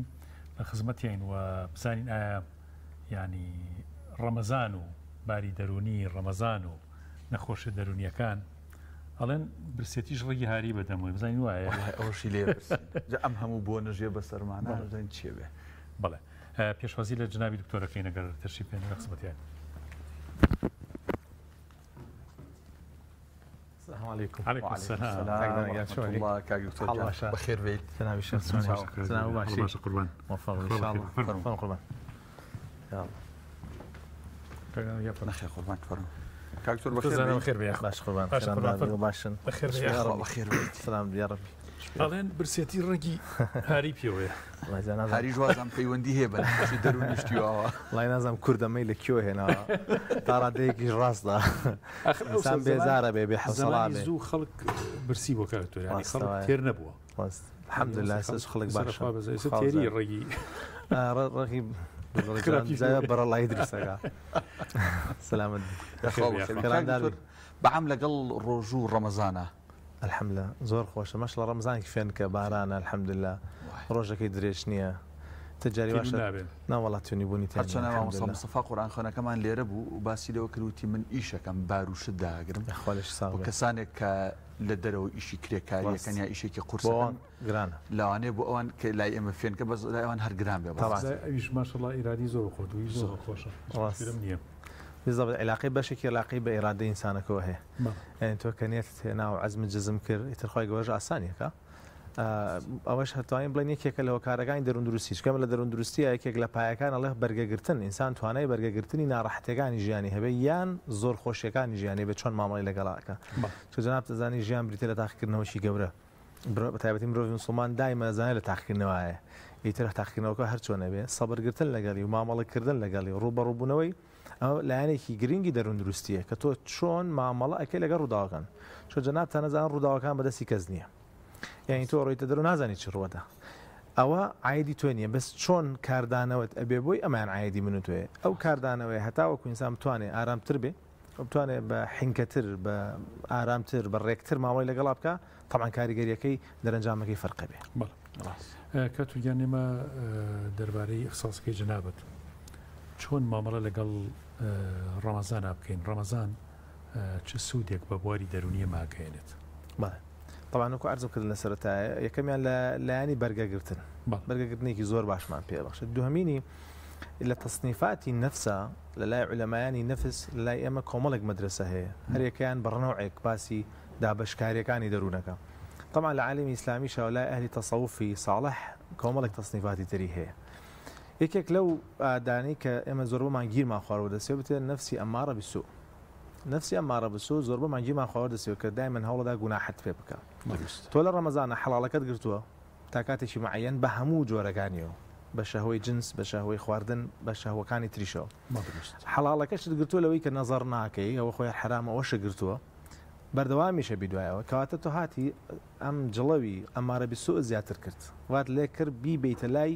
لەوامە و لە لەوامەشەوە ینی لە ئەوەی کە باڵی مەخواان پێڵین لۆمەکار بەرە مطمئنە لە زمانی دەروون ناسیە لا ئێمە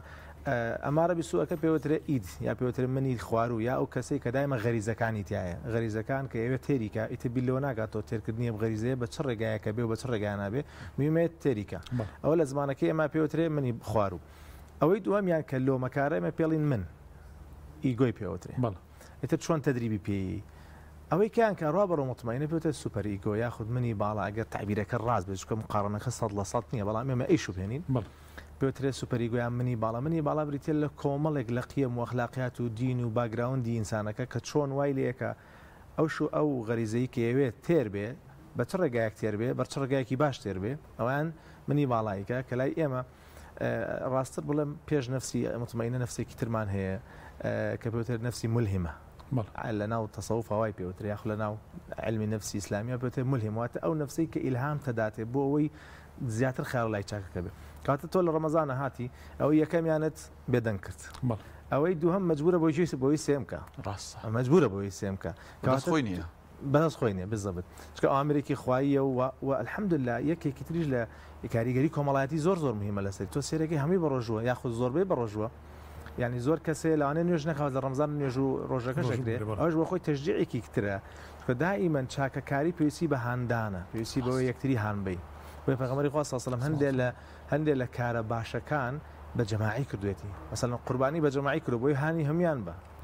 هەندێک کاری خێری بە جەماعی کرد بۆی هانی ئەوانی تریش بە کەواتە ئەمە دەستگیرۆیەکە کە تۆ لە ڕەمەزانە هەم لە ڕۆ نەفسەکەیەوە خی گەورە ئەمری پێکردو هەمیش لە ڕۆ کۆمەڵایەتیەکەیەوە هاوکارتە بێ بۆی بتوانی زیاتر جڵەوی نفسی خۆکی زۆر باش دکتۆری بەڕێز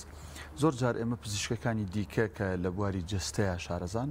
بانیانەکەین بۆ نموناڵێ ئەوەی کە گرفتێکی لە مێشک و دەمارە هەیە یان گرفتی لە گورچی لەیە هەیە مامۆسا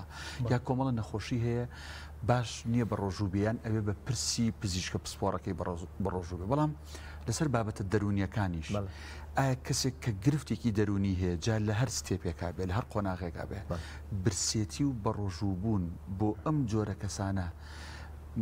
با بڵین هۆکاری چارەسەرە یان هۆکارە بۆی خراپتر بێ ئەمە توانین دا بەشیکەین بەعام بۆ دوودانە دانێکیان ئەو نەخۆشانەی کە پێویستەکە بە ڕۆژوو نەبن دانێکیان ئەو نەخۆشانەی کە نەخۆشن عیلاجیان هەیە ئەتوانن بە ڕۆژوو بن ئەواز لە گرفتەکانی تر بێنێ یەک گرەیەکی دەرونی هەیە عیلاجینی ئەو مشکلەی نییە چکە سومان ڕەمەزان ئیسفادەی هەیە ئەوانەی کە مەسەرەن نەخۆشێکمانە نەخۆش شیزۆفرینیا هەیە لە ڕۆژەکە سێ وەجبە عیلاجی هەیە 8 ساعت جارێ هەر جاریوە 2 دەرەنگ 3 دەرەنگ عیلاجی هەیە و عیلاجەکان هەندێکی برسیەکە هەندێکی دەمی وشکەکە مزعفاتی عیلازیە هەندێکی وای لەکە عرق زۆر بکاتوانێت کاتە نابێ ڕێژەی ئەو کەم بێتەوە ئەو کاتە ئێمە پێڵین تۆ بە ڕۆژومە بە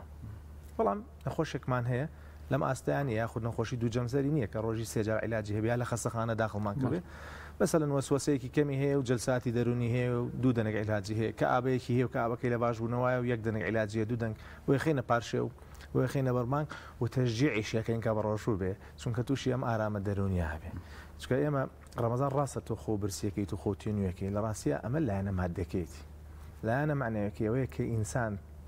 هەست بە برسێتیەکە دڵی نەرمترە بێ نەگەڵ برسێتی کە و خاڵە جێگا بەزەوەی کە هات لە دوای سەعات 3 و 4 و هەستەکەی مەعیدە دیشتیانێ بەڵام هەست بە ئارامیەکەی بۆ چ ئینسان کە زۆر تێرە بێ دڕندەترە بێ سوبحان الله ینی کە زۆر ئەخۆی بێزارترە بی پەسترە بی خەواڵوترە بی و جاری وایە شتی تریش لەوانێ ئەنجام بە کەسەکە بەڵام کاتێک کە لە ڕووی نەفسیەوە هەست بەواکەی تۆ زۆر تێر نیت مەعیدەت پێویستی بە خواردنە بەڵام سەبرە گرتووە بەلا تۆ ئاساندرە سەبر لەسەر حرامەکەش بگری زۆر ئاسانترە بەلا تۆ سەبر لە سەرانی تەبی کەواتە بەگشتی هەندێک نەخۆشیمان هەیە کە ئەبێ بە ڕۆژوو نەبن ئەمیان ناگەنە سێ جۆر لە نەخۆشی ئەوانیش ببوورە ناکرێ وەکو باقی نەخۆشیەکانی دیکە عیلاجەکانیان لە سێ و کرێ بە 2 بەس بە بەربانگ و بە پارشێ و ئەگەر زانیمان تیانە هەیە توانین ئەگەر زایمان نەخۆشەکە ئەسە بەسیرە هەیە مەشتێکمانێت لە طبی نەفسیا زۆر مهمە پێوتری خودبینین باشە خودبینینی نەخۆشەکە بۆی کە بزانێت نەخۆشە و عیلاجیەوێ ئەمە زۆر مهمە ئەمە یەک لە سەرسێ عیلاجە دائیمە لە هەموو طبە ئەگەر ئەو نەخۆشەمان زانیمان گەشتوتە ئیدراکی هەیە کە خودبینی هەیە ئەزانێت نەخۆشە و ئەبێ عیلاج بخوا وزانیمان ئەتوانین جورعەکەی بۆ کەم کەینەوانێ جورعەکەی بۆ بەرینە شەو مەسەلەن توانین بۆ 2 جورعەیە کۆنتترۆلیکەین پێڵێن بیکە ئەگەر مەسەلەن ئیدراکی بچکە یەکمان لێ بنەچێک کاکدانە لە ڕوانگە شەرعەکەیەوە هەندێک لە نەخۆشانی ئێمە کە لە ساعت 5 بۆ لە ساعت 8 نەخۆشەکانمان ناکە کەمترە خودبینی نییە کە خودبینی نەبوو ئیدراکی نییە کە ئیدراکی نەبوو لە ڕووی شەرعی و قەڵەمی لەسەر نییە لە ساعت 5 نەخۆشەکانمان ناکە ینی بەس هەندێکیان ئیدراکیان هەیە ئەو کاتە نەسیحەتێکی خۆشی حەزەکە بە ڕۆژوو بێ بۆی ڕێگەخین ئەو لە ساعت 5 کە کەمترە لە ساعت 5 مادەم لە ڕووی شەرعیشەوە هیچ قەڵەمی لەسەر نییە ئەماڵین تۆ هیچتێمەکە بەڵام لە ساعتەوە 5ەکەی تری بەهۆشی خۆیەتی ئاگای لە خۆیەتی کابرایەکە کاسپیەکە وەسوەسەی هەیە مامۆستایەکە قەلەقی عامی هەیە و بەڵام مامۆستایەکی زۆر سەرکەوتوشە ئەمانە عیلاجیشیان هەیە بۆیان ڕێگەخین کاتۆر بەنسبەت ئیسە وەرزی امتحانات و گەر خوێندن هەبێت ینی قوتابیان چۆن ئەتوانن سوود لە ڕەمەزان بین بۆ حاڵەتی دەرونیان ئایا برسیبوونیان تەسیر ناکاتە سەر سعیکردنیان فکر و هۆشیان باشتر نابێت حاڵەتی دەرونیان ئەگەر بە ڕۆژوو بن ئیرادیان بەهێزترە بێت بۆ سعیکردنەکان تەسیری نییە هەمومان لە یەکەم و دووەم و تا سێم ڕۆژ لەوانەیە تۆزە هەست بە سەرێشەیەکی کەم بکەین طبیعیە لە بەرەوەی جەناب تەزانی تا جسم ڕایەت لەگەڵ نیزامە تازەکەیە بەس باوەڕتان هەبێ من چەندین بەحسم مراجعە کردوتەوە یەکێک لە هۆکارەکانی باشترکردنی تەرکیزی ئینسان زاکری ئینسان بریتیە لە فاستین بە ڕۆژبوون یەکێکە لە هەر چ بۆ تۆ ئەنتی ئۆکسیدانتەکان زیاکەی ئەو خانانەی کە ژەهراوین لە ناوەچن ئەو خانانەی سوودبەخشن هێڵنێتوانێت جەناب تەزانی و دەمارەخانەکان ئێمەشمان زیات لەسەر دەمارەخانەکانی ناو مێشکە دەمارەخانەکان شتێکی تیان نظامێکی بۆ دروست کردو خۆی گەپێتە نیورۆپلاستیسیتی ینی مەتاتیبوونی دەماغ یعنی چی مەتاتیبوون دەماغ ئەو ساوایان نەزانی ئەگەر هەندێک خانەی دەماغ لە ناوچە دروست نابێتەوە بەڵام ڕاستیاوانە بەشێکی زۆر لە ناوچەکانی دەماغ کاتێک خانەکان تووشی پێککەوت نەبن خۆیان چاکەنەوانێت بە باشتر لە جارانجاری وایە یەکێک لە ڕێگاکان ڕۆژبوونێکی صحیح ینی ڕۆژبوونی ئیسلامی شێک لە ڕۆژبوونە هەرە باشەکان بە پێی ئەبحاس ڕۆژبوونی تریش جۆری تری زۆرە بۆیە دایمە ینی بە تەلە باڵێم یەکەم کاتی زۆر بۆ گەڕێتەوە دووژەم نانەخوا ئەشخەوێ بەسەریا 3 ساعتی بۆ گەڕێت کاتە تۆ 3 ساعت بۆ گەڕایە تێریش بێت زۆر خەواڵ و بزەبێت تایبەتی بەهارە و جا خەو خۆشترە ئەوەیە یا زستان جاری بە مثلەن من دایم پێڵم هەوڵ بە نظامی خەوەکە و تێگمەیەگەر ئەگەر زعاجەبی ئەڵم تا پارشێ بخەوە لە دە بۆ پارشێ بخەوە پارشێمە خەوەرەوە تا ئەگە دەوا منە تا دەی بەیانی سایک تا یانزە بۆ یەک ئیسراحەتی شکە بکە ئەخەی بخەوە قەیچەکە دوایە سەرۆ سایکە تا ئێوارە یعنی من خۆم تەلەبە بووم لەو کاتانەیە کە ڕۆژوو زۆر کاریگەرتر بووە زۆر باشتر سعید کردووە چونکە هیچ شتێکی تر نییە مەشغوڵی بی ئەوە نیە بڵێ ساچم چاگە خۆم و یەم و چارێکێک بەدەم قسەوە بڕیتەوە نا لە ژوورەکەی خۆ 5 دقیقە ڕێز وەرەگری کەواتە تەنزیمێکی زۆر باشی وەختە و لە ڕووی طبیەوە تەرکیزەکە زیاترەکە و میمۆریش بە قوترەکە نەگەوەی هەندێک عیلا بیستم لە تخوا با بە ڕۆژوو نەبێت دکتۆرجان نەوەکشتی لە بێژێتەوە هیچی لەبیر ناچێتەوە ئەجاخەلی و پرسیارەکەم بە فعلی بە ڕۆژووبوون تەسیرەکان لەسەر بیرچوونەوە لە خانەکانی مێشک نامەگەر زانیی مەگە بە ڕۆژووبوونێک بێ قابلیەتی جستەکە ئەوەندە بێ هێندە شەکرکەم بێتوانێت کەیتر نەتوانێت تحملی بێت تەرکیزکە الحەمدلله لەم ڕەمەزانەیە جارێەوە وتمان لە بەرەوەی فێنکترە جەوەکەی و سعاتەکانی ڕۆژوو نەبووتە حەڤەوەش قەت لە کوردستانە نابێتە 8 ساعات ئەو پەڕیبگا گاتە 16 گاتە حەڤە هەڵم نەکردبێ لەوە زیاترمان نییە بەڵام لە هەندێک وڵات لەوانێ بگاتە 19 و 20 ساعات ئەمە لەوانەیە 3 ساعات 4 ساعت یاخیر نەتوانێت تەرکیزکە دووشت زۆر جیاوازە کاکدانە تەرکیز لەگەڵ میمۆری زاکیرە حەزەکەم بە سەرعی باسیکەم چکە خەڵک زۆر تێکەڵێکم زاکیرە وەکو مەغزەن وایە تەرکیز وەکو مۆزەفێک وایە لای دەرگای مەغزەنەکە شتەکانە لێ وەرەگرێ ئیکاتە ئەو دوی دەرگاکە و خەز نەکرێ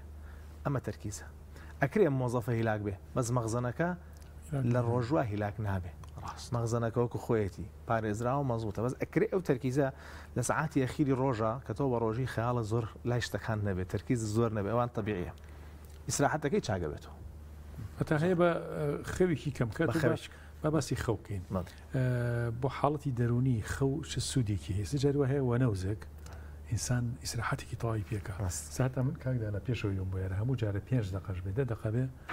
تۆزی ئەو خەوە نەبێت لێرە تەرکیزم نییە بەڕاستی بەس ئەو 5 دقە ئیسراحەتی پێەکەم دروستە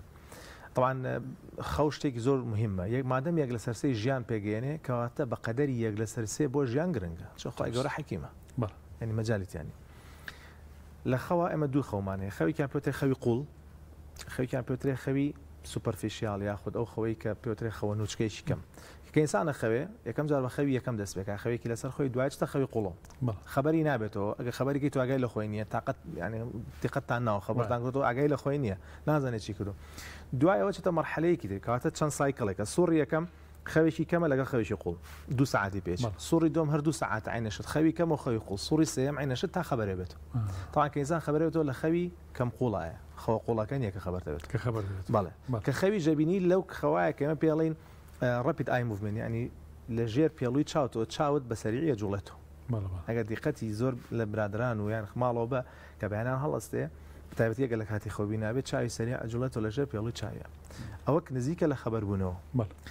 طبعا خەوی قوڵ مهمترین خەوە بۆ جسمی ئینسان هۆرمۆنی گەشەی زیاتر تیاڕێ ئەو خانانەی لە لەشە وێران بووە تر لە جگەرە لە ئێسقانایە لە دەماغە لەش دروست دەکرێتەوە بۆ میمۆری زۆر من دایە بە تەلەباڵم ڕەجاء خەوی قوڵ زایە مەکە خەوی قوڵ بۆ زاکیرە زۆر مهمە ئەو معلوماتی تۆ خوێندوتە ئەمڕۆ وەرەگرتووە لە ژیانە شتت بینیوە خوێندوتەوە شەو دەسەکرێتەوە بە ڕێخستنەوەی ئەوەی بە کەڵک نایە بۆ دەرەوە ئەوەی کە زەڕورە و زۆر تەرکیزە سەری بۆ خەز نەکرێتەوە سەر لەنوێ تەواو لەو خەزنا جاروانێکی هەر ئەگەر لە بیر نەچکاتڕ بۆیە تەلەبە جاریوە هەیە من خۆم وابووم ینی شەو شتێکە لەبەر کردو بەیانی زۆر باش لەبەرەوە بزەوە ئەو شەوەی کە خەوی قوڵە دەبوو بێ و قوڵ زۆر مهمە و لەبیریشت کەمتر دەچێتەوە طبعا خەوی قوڵ ئێمە شەو سێ بەشە یەک لە سەر سێ شەو دوو سێ یەک لە سەر سێ شەو خەوی قوڵی زۆرتیایە یەک لە سەر سێ شەو یعنی نوێژی عیشا تا 2 ساعات دوایەوە 2 ساعات بۆ 2 ساعات و یعنی ئێستا 8 بۆ 2.5 شەو دینیش پێمانە لەو کاتە بخەین بەداخەوە بەخۆشمەوە زۆربمان لەو کاتە ناخەین دوو لە سەر سێ شەو کە لە 2.5 تا 1 شەوە ئەمەش هەر باش خەوی قوڵی زۆرترە سەر لە سەر سێ شەو خەوی قوڵی کەمە بۆیە شەرعیژە فەرمێ ئێوە ئەو سێ بەشەی شەو ئەخیرەکەی هەڵبژێرن بۆ هەستانەوە عیبادەتکردنوانە بارەکەڵڵا تێبینی زۆر جوانە کاکدانە لەو کاتە ئینسان ئاسانتر دەتوانێت هەسە بەشە تێگەر زووتر خەوت طبعا ئێمە دایمە بە تەلە بۆ بۆوانەی کە ئەیانەوێ زاکیریان باشتر بێ ئەڵین کاکە پێش 12 شەو بخەوە نقطە سەری دێ بۆی ئەمەی لێ تێک نەچێت ئەڵین پێش 12 شەو تۆ خەوت بێتی بۆ بۆی خەوی قوڵە زۆرەکەمان هەیە ئیسفادەی لێکە بەیانە هەڵەسێ مرتاحترە چێژی بینیوە طبعا هەر ئینسانش بەپێی میقاتی خۆت هەیە 5 ساعت خەوێ هەیە 6 بە ستاندارد 6 بۆ 9 تەمەنی گەنج 6 ساعت بۆ 9 ساعت هەرزە کارێک ئەچێتە 8 و 9 بەڵام تەمەنی گەنج یعنی ئەگەر تا نازانم بڵم تا تەمەنی چەند ساڵی بە گەنج حساب بکەی بەس تەمەنی گەنجی تر دوای سەر و 40 ساڵ لەوانەیە پێویستی بە خوار هەشت بێ 6 کەمترە بێت کە گاتە سەر و 65 لەوانەیە لە بینی 4 بۆ 6 بەسی بێ باشە بۆ کات لە پیریانی کەمیەوێت یەکەم لە سەرەتای مناڵیا زۆریەوێ 20 ساعتە خوێ 21 ساعتە خوێ مانگی یەکەم دوایە چێتە 90 و 80 تا بێتە 12 ئەوانە لە سەرەتای پێویستمان بە هۆرمۆنی گەشەیە پێویستمان بە دروستبوونی دەمارەخانەکانە پێویستمان بە زیندووبوونەوەی هەندێک شوێنە پێویستمان بۆیە هەندێک شوێن تەطویری پێ بکرێت خی گەورە وای داناوە بۆیە زۆرە خەوێ هۆرمۆنی گەشە زۆر دەبێ ئەو گۆڕانکارانەی کە ئەمانە هەیە لە ئاخیرە هەموو شتانە ڕووی داوایتر تاو لە ئاخیر دەمان هەموو شتانە هەیە خەوی بۆ ئەوەیە کە وەزیفە بەسیتەکانی لەش تاوکە ئەو وەزیفە قورسانەی ئەوڵی نەماوە یعنی تۆ مناڵێک لە 1 ساڵ تا 5 ساڵ ئەوە دە گۆڕانکاری تیا دروستە بێ لەوانەیە 1000 ساڵی بێ ئەگەر بە ئیسراحەت سەریکی چکە سەریکە مناڵێکی 6 مانگ ئەبێ فێر بێ وردەوردە دابنیشێ وردەوردە شت بگرێ شتی بچوک بگرێ شت ئاوا بگرێ جا شتە خاتە دەمی ئەمانە هەمووی پرۆسی عقلین زۆر دوور و درێژن زۆر قورسە ئەگەر دانیشی وردی کەیتوانێ بەڵام هەموو شێ بەڵام خەو یەکێکە لە هۆ کارە هەرە باشکەم طبعا من دڵنیام لە ڕەمەزانە زۆرمان خەومان تێگەچێ بەخۆمەوە ئاسانە خڕێکردنەوەی خۆ دوای ڕەمەزان هەموو بەیانیەک هەمان کات هەستەڕۆی تر حوت و چارەك حوت هەستە سەبر هەبێ هەفتەی یەکەم سەرێشەیەک شتێکە بێ گوێ مێرێ قەیلولەی ڕۆژ مەکە دوای نانی ئێوارە لە دوای نان کە چاو خواردەوەیت لە حوت بە دو هەش بە دو چاو قاوە و کۆلا و هەشتێک کافین تیامەی خۆ خواردگەورە لە شاشە بزەبێت سعاتی پێش ئەخیر بزات و لە هەمان کاتتا خواردن مەخۆیتر 4 ساعت پێشخۆ پرداخی شیری ژێمە جارجارە بەندێکە سەڵێنگەر حەزلی شیر خۆ یان حەمامێکی زۆر گەرم هەفتەیەکی ناوێ خەوڕێگە بێت چکە دوو سوڕە ڕۆژ و شەوەی تر وردەوە لە خۆی خی گەورە سیستمەکەی وادانەوە توانین ڕێکیکەیت بەزان دێکە زای هەر بەردەوام بێت لی تێگە چێ فەقیتۆر هەندێک کەس ڕخنە ئەگرن وانی کەیتر بە ڕاست و چەپ زانستی و نازانستی ڕخناگرن بوون باز لەوە کرێ خەو ئەوە گرنگە و ئاوایە بەڵام ئێمە لە ڕەمەزانە دەشەوی کۆتاییمانەیە خۆی پرۆزگار هەمومان ئێمە و مستافەش بگێنێ بەم دەشە و بینەرانیشمان بێگومان بەڵام خۆت زانی ئێمە لە دەشەوی کۆتای ڕەمەزانە ینی وا باشە وا سونەتە وا هاتووە کە ئێمە نەخەوین هەتا بانگی بەیانی نوێژەکەی نەجا دوای بخەوین ئەم دەڕۆژە ئەم دەشەوە کە ئێمە ناخەوین گرفتی دەرونیمان بۆ دروستە بێ یان پێچەوانەیە لەگەڵ ئەو ڕێنمانی ئێوە کە ئەڵێن شەوان زوو بخەون الله ئەعلەم ئەمێ موسڵمان بەغەڵەت لە نەسەکە تێگەشتوین ئەبێ بخەویت و هەستیتەوە چونکە ئەوە مانەوەی شەو هەستانەوەیەکەوات وەکو قیام اللەیلە هەر ناویشی قیام اللەیلە کە ئاتا ئەبێ بخەوی بەس خۆمان ناخەوین یعنی وا فڕۆز وایە ئێمە نوێژی عیشا و مەترعن لە 9 بخەوین 9 بخەوین ساعت 12 هەستینەوە یا 1 هەستینەوە جەنابیشت ئاەتەکە و فەرموو نصفه ئەو انقص منه قليلا باشە بە تەمانەوە پێی وەرزەکانە گۆڕدرێ ڕاستە لە زستانە ئەوین قوس جایە لە هاوینە ئەوین قوسەکە جیاوە وهکذا المهم ئێمە بە هەڵە لی تێگەیشتن الله ئەعلەم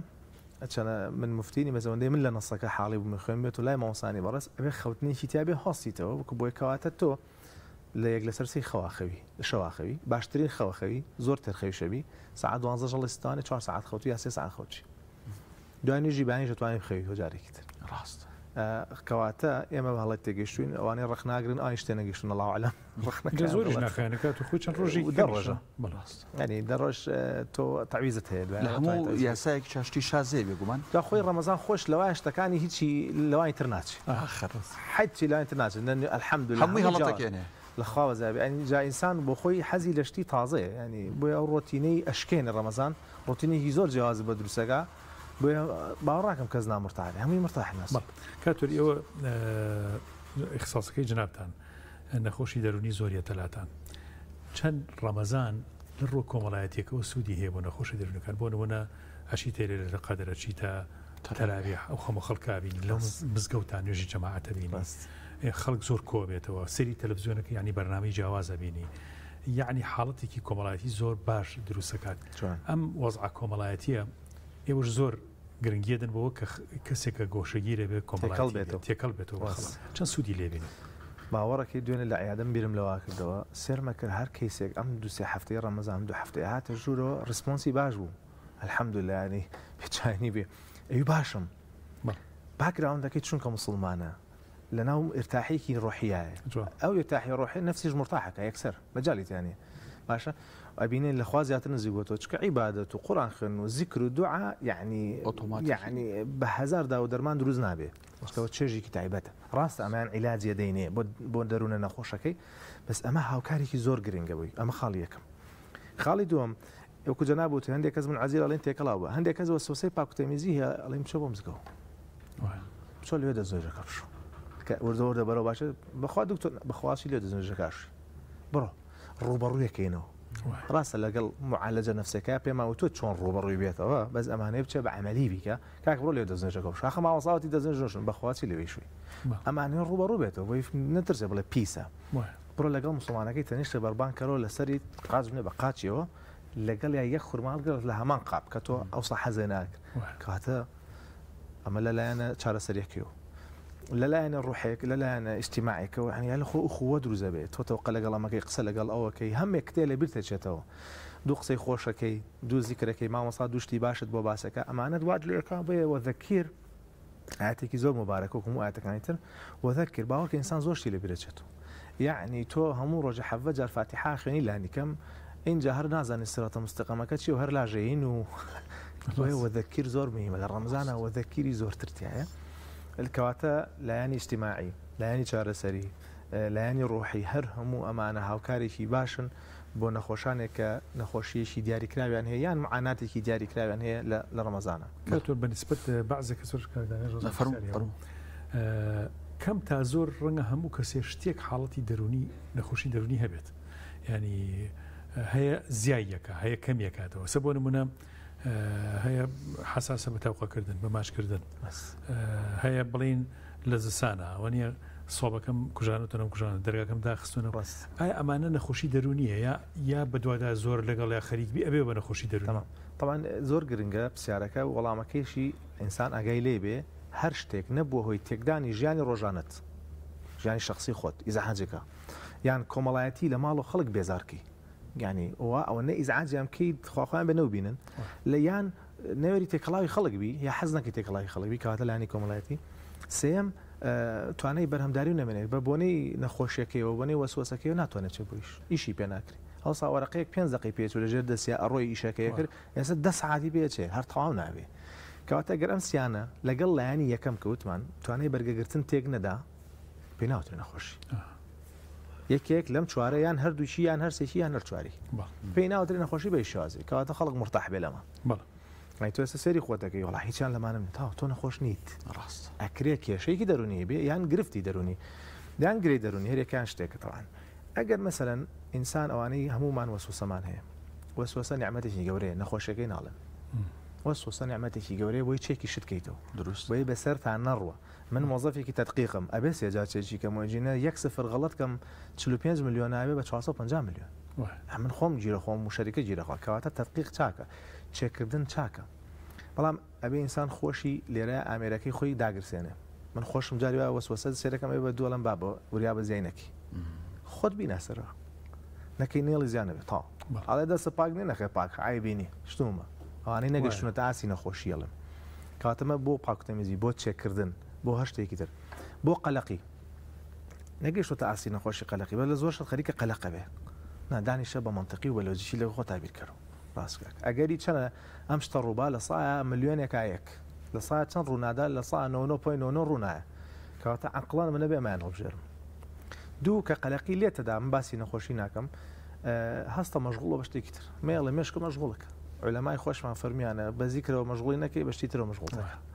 مەشغوڵی کە بە جوڵە زیکر خواردن دروستەکەی من ئەگەر ئافرەتێ بێڵە مەسە خواردن دروستکە تااقەتم نییە پەنجەرەکان پاکەرەوە ئینجانەیە کتێ ئاویە مەهێڵە مێشکە زاڵ بێ بەسەرتا یان مەشغوڵی کە بە زیکرێ یان تەلەفۆن کە بۆیشی حاڵی پرسێت چۆنی وەزە چۆنە شکور باشی مناڵەکان ێستا باشن مشکلەمان نییە تۆ وەختەکەەوە لە خێرا سەرف کردکەواتە یەکەم بتمان نەخۆشی چییە ئەوانەی ترمان کە نەخۆش نین خەریکە گومان لە خۆمانەکەین بەم شازە مامەڵی لەگەڵاکەین بۆی زیانەکە بۆ ئەویتر وانشی کە گومانیان هەیە مەسەن هەندێک خانەوادە ژن و مێردێ گومانیان لێگەیە خەریکە گومانەکە بێتە گومانێکی نەخۆشی ئیتر خەریکە موبایل بۆ یەکتری دانێنەوەمانە لە سەرەتایە حدیثێکی پێغەمبەری خوا سەڵام من دای مەڵەم دین باشترین وقایە زۆر باش ئەگەر بە باشی بەکاریبێنی لی تێبگەی فەرمێ ئیدا شەکەکتە فەلا تحقق زۆر جوانە من گومانم لەوە هەیە خێزانەکەم 6 ساعات یەک خەبەرم بۆ مۆبایلەکەی بەدەستەوێ فڵان کەس فەلا تحقق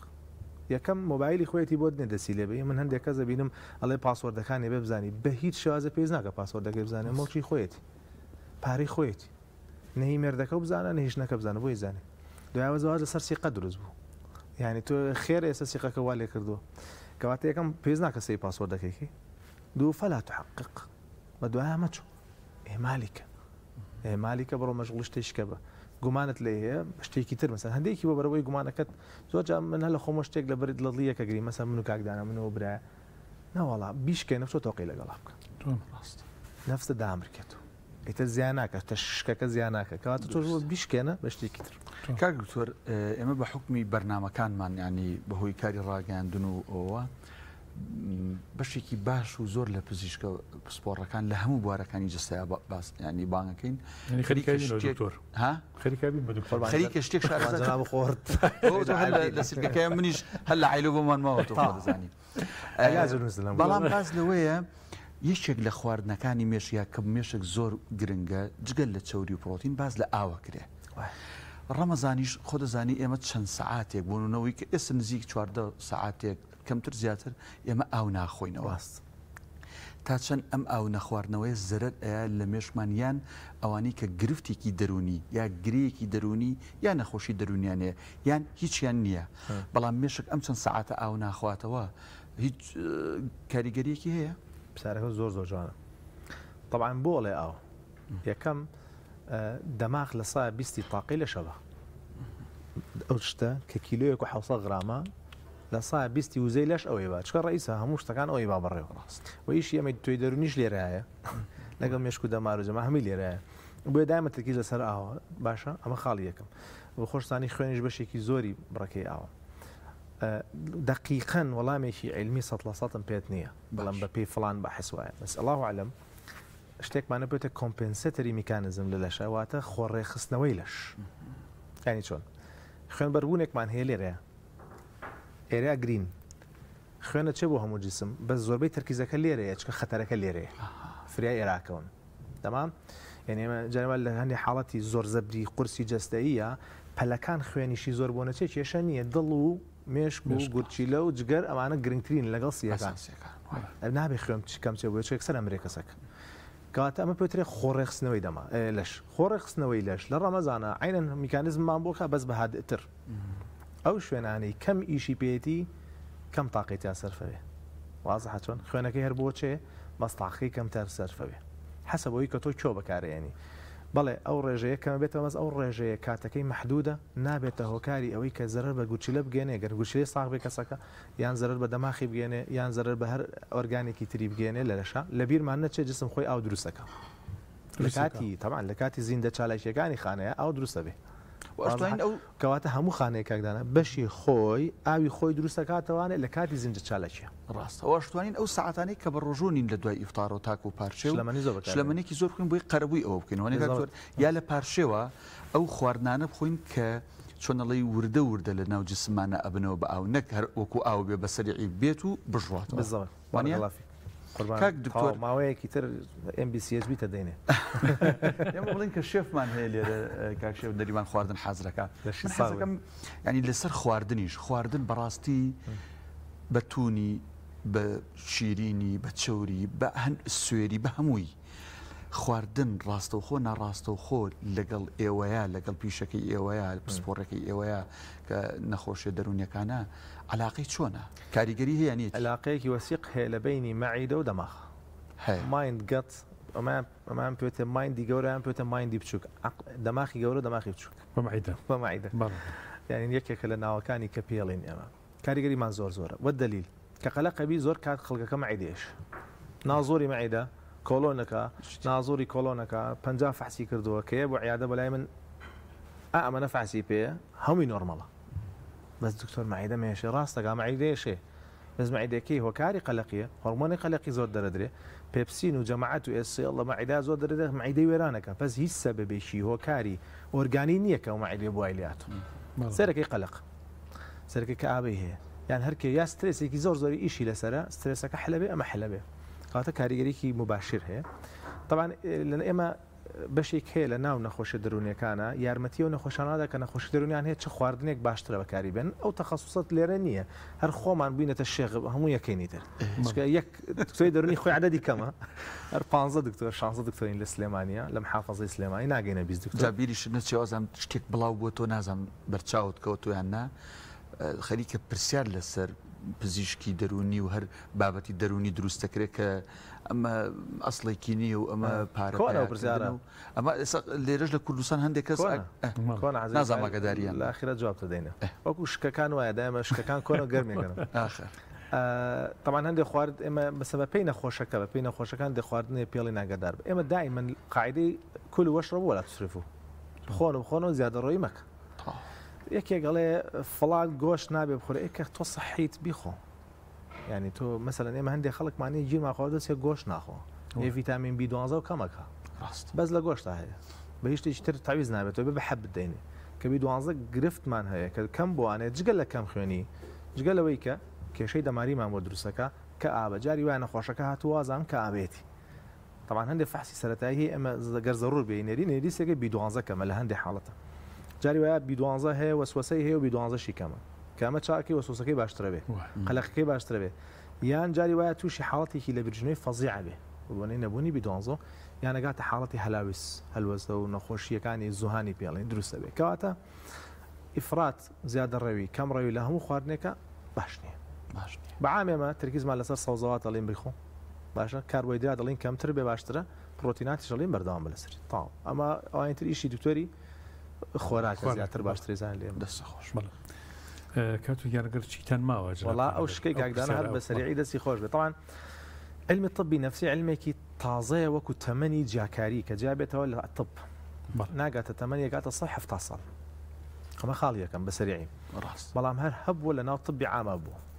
باشە تەمەنی 70 ساڵە وەکو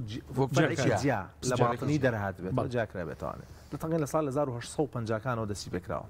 باشە بروزی لە سەدەی 20 لە بیدایەتەوە دەست پێەکە ئێتر لە ساڵ 1906 بەدواوە فرۆید و جەماعەتی یۆنگ و ئادلەر و چێوشێ دەست پێکەن زیاتر بروزەکە زیاتر دەرەکەوێت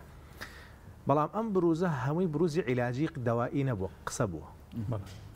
یەکەم عیلاج کە دروزێتەوە ساڵ 1950 کە هەڵم نەکردبێ ناوی لارجاکتیڵە ئەدرێ بۆ نەخۆشانەی کە شیزۆفرینیا ئەوانیان هەیە سەر هەر هەیە عیلاجە عیلاجێکی بە قوتیشە ئەڵێ دوو لە سەرسەی نەخۆشخانەکان لە فەڕەنسا و لە ئەوروپا ئیتر چۆڵ بوون لە نەخۆشەکانمان ئەگەڕایە بۆ ماڵەوە چۆن نەخۆشەکان ئەیان بەستنەوە دەسەوەر کە تا 1950 بەستنەوە و شت هەبووە لە عالەمی ئەوروپیشە بەڵام کە بە هەندێکە و کاکەمە دەرمانی هەیە ئەم دەرمانیان کە دۆزیتەوە تەعاان دەرمانەکە بۆ شتێش کە دۆزرایەوە بەس دوای سێران کەسفاد وەکو بنج دۆزیان و دوای سیاران کرد خۆ بۆ نەخۆشی زوهانە بێ سێرەکەن ئەوانەی هەلوەسیانێ گویان لە سەوتە بێ و خەڵکە بی نووشێتە بەرچای گومان لە خەڵگە نیانماوە ئەڵێ دوو لە سەرسی خەسەخانەکان چۆڵ بوون ئەمە وای کرد علمی دەوایی طبی نفسی زۆر باقوت بڕاتە پێشەوە لە هەم 7 ساڵی لە ڕابردووە زیاد لە 200 عیلاجی جۆرا جۆرمانەیە بۆ زۆربەی نەخۆشیەکان تەمام الحەمدولله و بەردەوامیش لە بێرە پێشتونایە دائما کە خەڵک گلەیی لێ ماکە ئەڵێم کەی نەخۆشی شەکرە چابێتەوە کابرا ئینسولین بەکارێنێ تا ڕۆژێ پێوتە نەخۆشیە درێژخایەنەکان زەخت عینەش زۆربەی زۆری ئەمە علاج بەکاربێنە مەدە الحیات ڕەبووی هەیە لە 18 ساڵی نەی پەڕێنێ زۆربەی کا دەیمێنێتەوە دوایەوە ژەر مزعفاتەکان ئێمێنێتەوە نەخۆشەکانی ڕۆماتیزم جلدي دماغ خليته دا فقير كابرا بصعوبته اما لبين يكالين والله فقير لي كرياتشيا هم وان جباي صازر بكري اتروفاستاتينكو بلافيكسكو نازم اسبرينكو اي باشا من لم قلي بولم برانشان ناكن لم دكتوراني ترناكن يعني لم بشاني تر علي كاك مال اوا بس عقب مزنه جللينات اي بوقلي اللي تخصصك اي ماكي كي يجلس سرسيانو كون يجلس سرسيانو كون يعني كابا لصاحبتي شاقه بيتو اجر بابند بي بابند نبي كان هبيتو وسوسه لصاحب بنجابه بنجايه زور بقى كان لصاحب بنجا زياتريتي هني شان بن مزمن اواني تريان مزمن كرونيك انه شيزوفرينيا او دوجم سري او جاري كابي مزمن معناه بلا امانه معناه بس كعلاجك اخو مش شيء مزبوطه جانا خوش الله دكتور والله كعلاجك اخو باش اخوي اوي موضوعك نخوشك بو بدريش خاين كواتا او قلي كلسر بشي ما هي قلي شي هله شك همو او قلي همو طباه ومن حزكم زود ريجينك طب دو ايش سري شي هي لو دويش زياتر ما بين اخر يعني اطباء لها معالمه بعام يا كم يعني ازار كم كينو هو بين او نخوشه ازاري كم تربيجه ازاري جستي يا درونيه دو شوازي جياني باشتر به لپیش نخوشکی يعني كبا نخوشکی و نتواني باش بجي اسبيلين كابرا باشتر بجي بشتو بو ايشكي ام دوي شمان بيكري يعني تو كعمليات هيك جناب لقل جراحين هاي دائما كعمليات هيك شلون عملياتك الصلصات شانابتو حتى كانتو سي اي بلين سرطان جاروا كبرى اگر عمليات كي وانا كان دوي دو موسم قبرت بس زم دري شكاتو سي صالح بالضبط يعني تو طب بالضبط ايشكي تو او يارمتي نخوش بي باشتر بجي لبشتر كواتا طبي نفسي اما ايش الرئيس كيتي ولا سر اساسي شيء علمي بحد دروس كراوه لا انا ام بتاعتي لا درمانيكي يعني همي ابحاثي زور زخمي لسره وان شاء الله كسي شبيسي بما نابه ان شاء الله كاكتور والله من دو برسيارم هي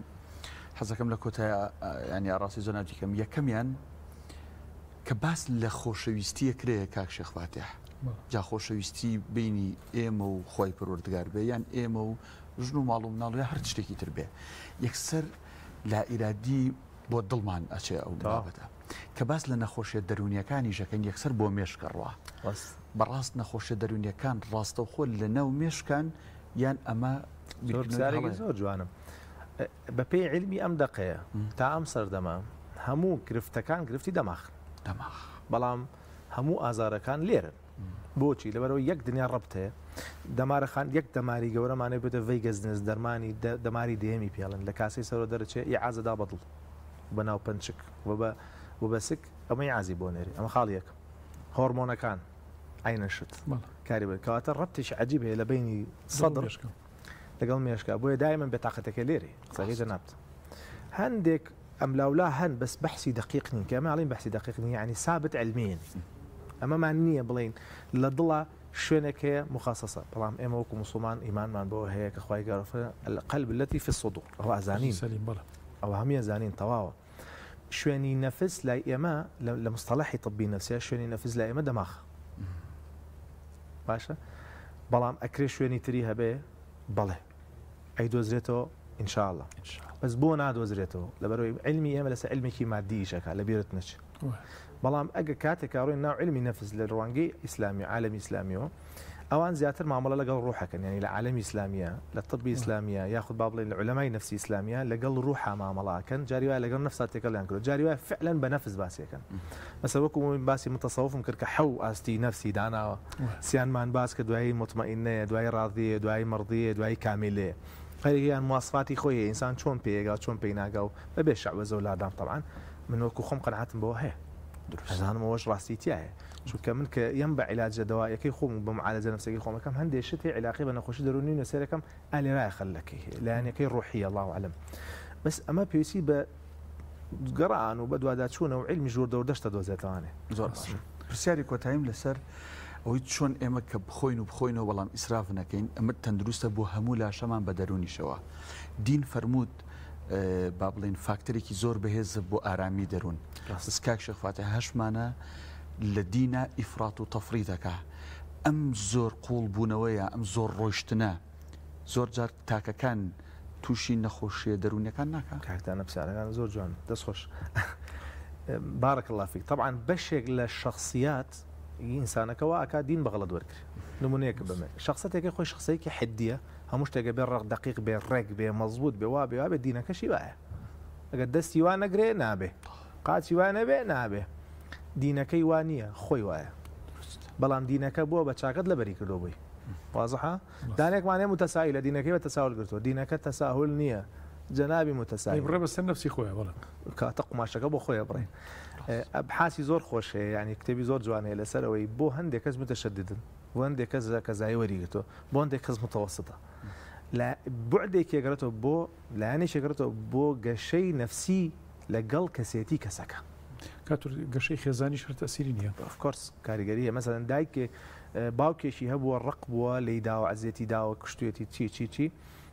کوڕک حەزی لە نوێژ نییە حەز ناکە پێشکە خواخواتی ناوی خوای لانەیەنی ڕەتفعلە چکە بجاندێ جار بەشێک لە لادان لە دین ڕەتفعلە فعلێکی حەقیقی نییە بە حقیقەتی خۆی پێی نەگەیشت لە داخی من و تۆ پێگەیشت لە داخی مامۆستا فڵان پێگەیشت لە داخی دایکی پێگەر لەبەرەوە قوربان ئەوە کە لە بەرنامەی کتاب زۆر بە تەفسیل کاتە ئیفرات و تەفریتی لە دینە بۆ نەخۆشیە دەروینەکان زۆر خەتەرن طبعا أنا بەدڵنیایی وانێ یەک نمونەوە کۆتایی بە بەرنامەکەت بێ نەزام کاتمان زۆر بێت لە بەغا بووین کێسمان وەرەگری یەکێک لە کەیسەکان هاتە ژوورەوانێ دکتۆر من تی بڕۆ زانە تۆ لێ وەرگرە ینی عادەت وایە نەخۆشەکە دانیش 20 دقیقە دکتۆرێکمانەچین پرسیارمان لێ کرد ئانی تر سێریانە کرد تێبینیانەدا ئەوە غەڵەتەوە ڕاستە دوایی بۆی فێربی کە پرسیارم لێ کە پرسیارم لێ کرد ئوستازەکەمان تیزانە بۆسە کوڕم وتی ئاسف على السؤال داوای لێ برنەکەم لە پرسیارەکە جەنابەک سنی لۆ شیعی طبعا ئەم پرسیارە زۆر ناکرێت لەوێ لەبەر حساسیت تی داوای لێ برنەکەم جەناب سنی دا شیعیت کابرا بوو بە داعش چوو بە ناو تەنزیمی داعشەوە ئێستا گیرا بوو بەس بوو نەخۆش بوو لە ئەسڵا نەخۆش بوو نەخۆشی شیزۆفرینای گومانایی هەبوو والله حیوەتم باشم دکتۆرم پرسیارە بۆکە وتی دکتۆر ئانی شیعی اینجا بۆم دەرکەوە من هیچ نازانم ئەو مامۆستایەم چەند زیرەکە شیعی و بێ بە داعش بۆی نابێ کەواتە و تومە زەمە حاڵەت یەکمانەی پێتر نیشانە سەرەتایەکانی شیزۆفرینیا پێشەوەی بێ بە شیزۆفرینیا نەگەیوە هێشتا نەخۆشیەکە لادانی فکری قورسی هەیە خێرا چۆتە ناو داعشەوە هەڵیان غەڵەتانە بەشێک لەوانی لە ناو داعشا بوون یا لە ناو ئەو دەسەڵات با بڵێن ئەو شوێنە تونڕوانێن باوەڕتان هەبێ یان لادانی کەسێتی هەیە باشە یاخودەوەی فەقیرە بیدایەتی نەخۆشیەکی قوڵی وەکو شیزۆفرینیە یان ئیدمانیان کردو بە مادەیەکی مخدرات یان مێشکیان شتۆتو ئەگەنە ئینسانی لۆجیکی عاقڵ ناچدا شوێنی متەڕیف وبارەکەڵ دەستە خۆش بێ کاکتۆر زانە خۆشحاڵبین سپۆڕی نەخۆشە دەروینەکان سوپاس بووی لەو تەوری لەگەڵمان بوویت سپاس بۆ تۆش کاکدانەگەن کاتمان خۆشحاڵبین بە خزمەتای زۆر سپاس خێر بێتوان لەگەڵ کاک شێخ وردە وردە بەرەو ڕکلام ڕۆین باشینە ئەوێ زۆر باش هەندێک قسە ئەکەین لەسەر خواردنەکان کۆتایی بزانین چی ئامادەچنە ڕکلام و دوایی دوعاکانمەوە بەس کاک شێخ وەڵا بیرم نەچێ من کەسێک تەکلیفی کردوتی نەخۆشمان هەیە لە ماڵەوە بە تایبەت ئۆتیزم و کۆمەڵی نەخۆشی دیکەی باس کرد ئەمە مناڵان تووشێ بن وتی بە تایبەت دوعامان بۆ بکەن ئینشاءڵڵا لە دوعاکانە بیر نەچێ بچین لای شێ بزانین دواشت گەیشتۆ بەچی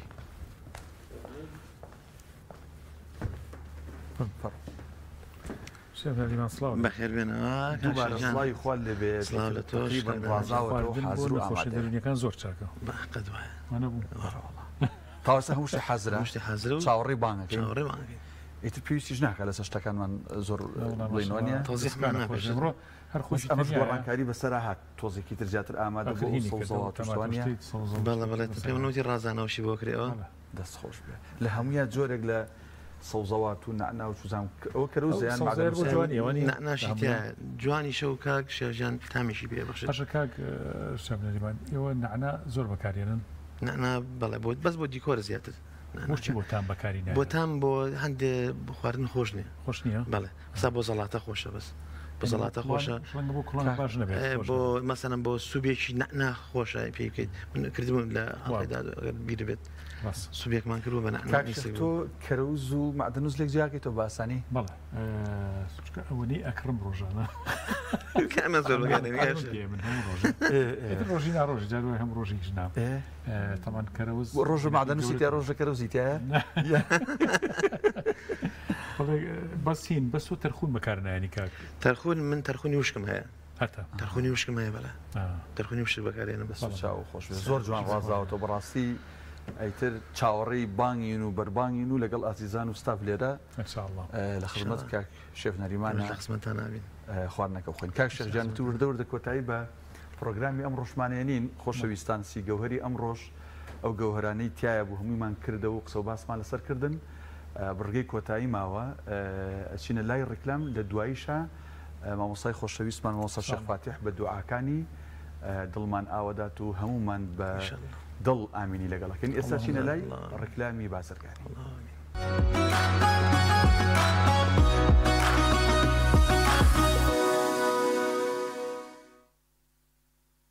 بسم الله الرحمن الرحيم الحمد لله رب العالمين والصلاة والسلام على سيدنا محمد وعلى آله وصحبه أجمعين.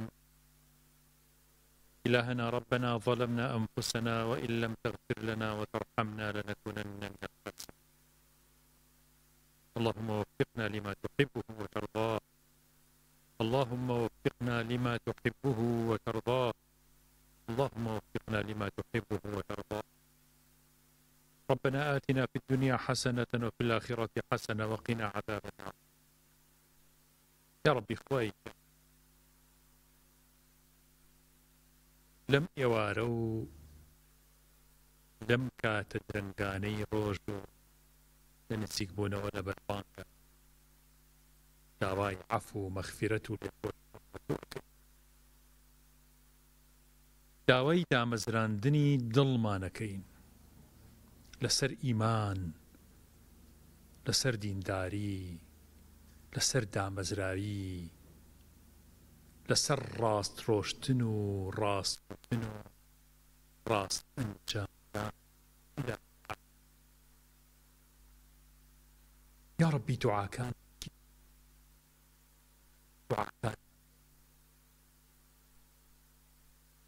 یا ڕەبی خوایەکیان نەکەوینە ئەوەندە لاوازیەکی بەو جۆرەی کە ئیمانمان لاواز ببێت بە هیچ نەخۆش بە هیچ گرگ بە هیچ کێشەیەکی دنیاە وامان لێ نێت ببینی دائیمەن ئیمانمان یا ڕەبی خوای ئەگەر تۆ کۆمەکیمان نەکەی لەسەر عیبادەت ناتوانین ئەگەر تۆ ورە و مەدەد نەنێری بۆ دڵمان ناتوانین عیبادەتەکانمان بە شێوەیە بکەین تۆ ئەگەر تۆ بەزەیید بە ئێمانەیەتەوە قبوڵمان نەکەی ڕێ درێی ونەبی بۆمان نات إخلاص ذلك عفو مغفرة خود بك بطلات يوم رمضان كردنا كان من آزاد من عبد أو آقري كهيج كس برقين آقري بلا مردنيا هيج كس ناتواني لو آقري درباز ببيت هيج كس لعذاب وسزاي تورزقاري نابي آقرتو توفيقي ني توفيقاتي خود من ببنيرا یا ڕەبی پەناگرین بە تۆ لە ئاگری دۆزەخ پەناگرین بە تۆ لە ئاگری دۆزەخ پەناگرین بە تۆ لە سزای بەرزەخ پەناگرین بە تۆ لە سزای بەرزەخ ڕەزامەندی و عەفو و لێخۆشبوونت بخەرە کار بۆ ئێمە یا ڕەب یا ڕەبی خوایەکیان ڕۆژان و سەعاتانێ نێتە پێشەوە بەسەرمانە کە دینمان لاواز بێت کە عاقیبەتمان شەڕ بێت کە شەیطان و هەوا و ئارەزوو نەفس و دنیاویستی سەرگەردانمان بکات لە سەرگەردانەکان نەبین یا ڕەب وەک چۆن وجود و بوونت پێبەخشی بین بە هەزاران هەزار جار سوپاس و ستایش بۆ تۆ نیعمەتی ئیمانمان بەهێز بکە یا ڕەب زیاتری بکە نیعمەتی ئیمان یا ڕەب العالەمین ئیمانمان بە قووەت بکە دامەزراومان بکە تەوبەی نەسوحمان بە نەسیب بکە سەتری گوناهەکانمان بکە لە دنیا و ئاخیرەتا ڕوڕەشی بەردەم بارەگای تۆ نەبین یا ڕەب العالەمین شەرمەزاری بەردەم حەزرەتی ڕەسوڵ الله نەبین صلی الله عليه وسلم دۆست و خۆشەویستەکانمان کە گەیشتونەتە بەرزەخ عەفویان کەولیان خۆش بە لە دایک و باوکەکانمان خۆش بە لە کەس و کارەکانمان کە وفاتیان کردووە لیان خۆش بە بەشدار بن لە تەواوی ئەم کردەوە و عەمەلانی ئێمە ئەگەر قبوڵیان وەرگرتە بێ لای تۆ قبوڵیان بکە تا بەشی ئەوانیش بکە یا رب العالمین. یا ربی خوایەکیان ساغمان کەرەوە بۆ دینداریەکی ڕاست، بۆ دڵێکی ساغ یا رب. نەچینە بەرزەخ و ئەم دنیا بەجێ نەهێڵین هەتا تۆ بە چاکی پاکمانەکەیتەوە لە هەموو گوناهەکان تا ئامادەمانەکەی بۆ بەرزەخ و بەهەشت یا رب، تا شایستەی ڕەزامەندی تۆ بینی لە العالمین، نەمرین ئللا بە ئیمانداریەکی ساغ و سەلیمەوە نەبێ یا رب. یا ربی خوایەکیان ئەوانەی نەخۆشی دەرونیان هەیە، ئەوانەی نەخۆشی جەستەییان هەیە، شیفایان بۆ بنێرە یا رب. ئەوانەی مناڵی ئۆتیزمیان هەیە ئیلاهە العالمین، یا رب العالمین شیفای نەخۆشەکانیان بدە، مناڵەکانیان بۆ چاک بکە،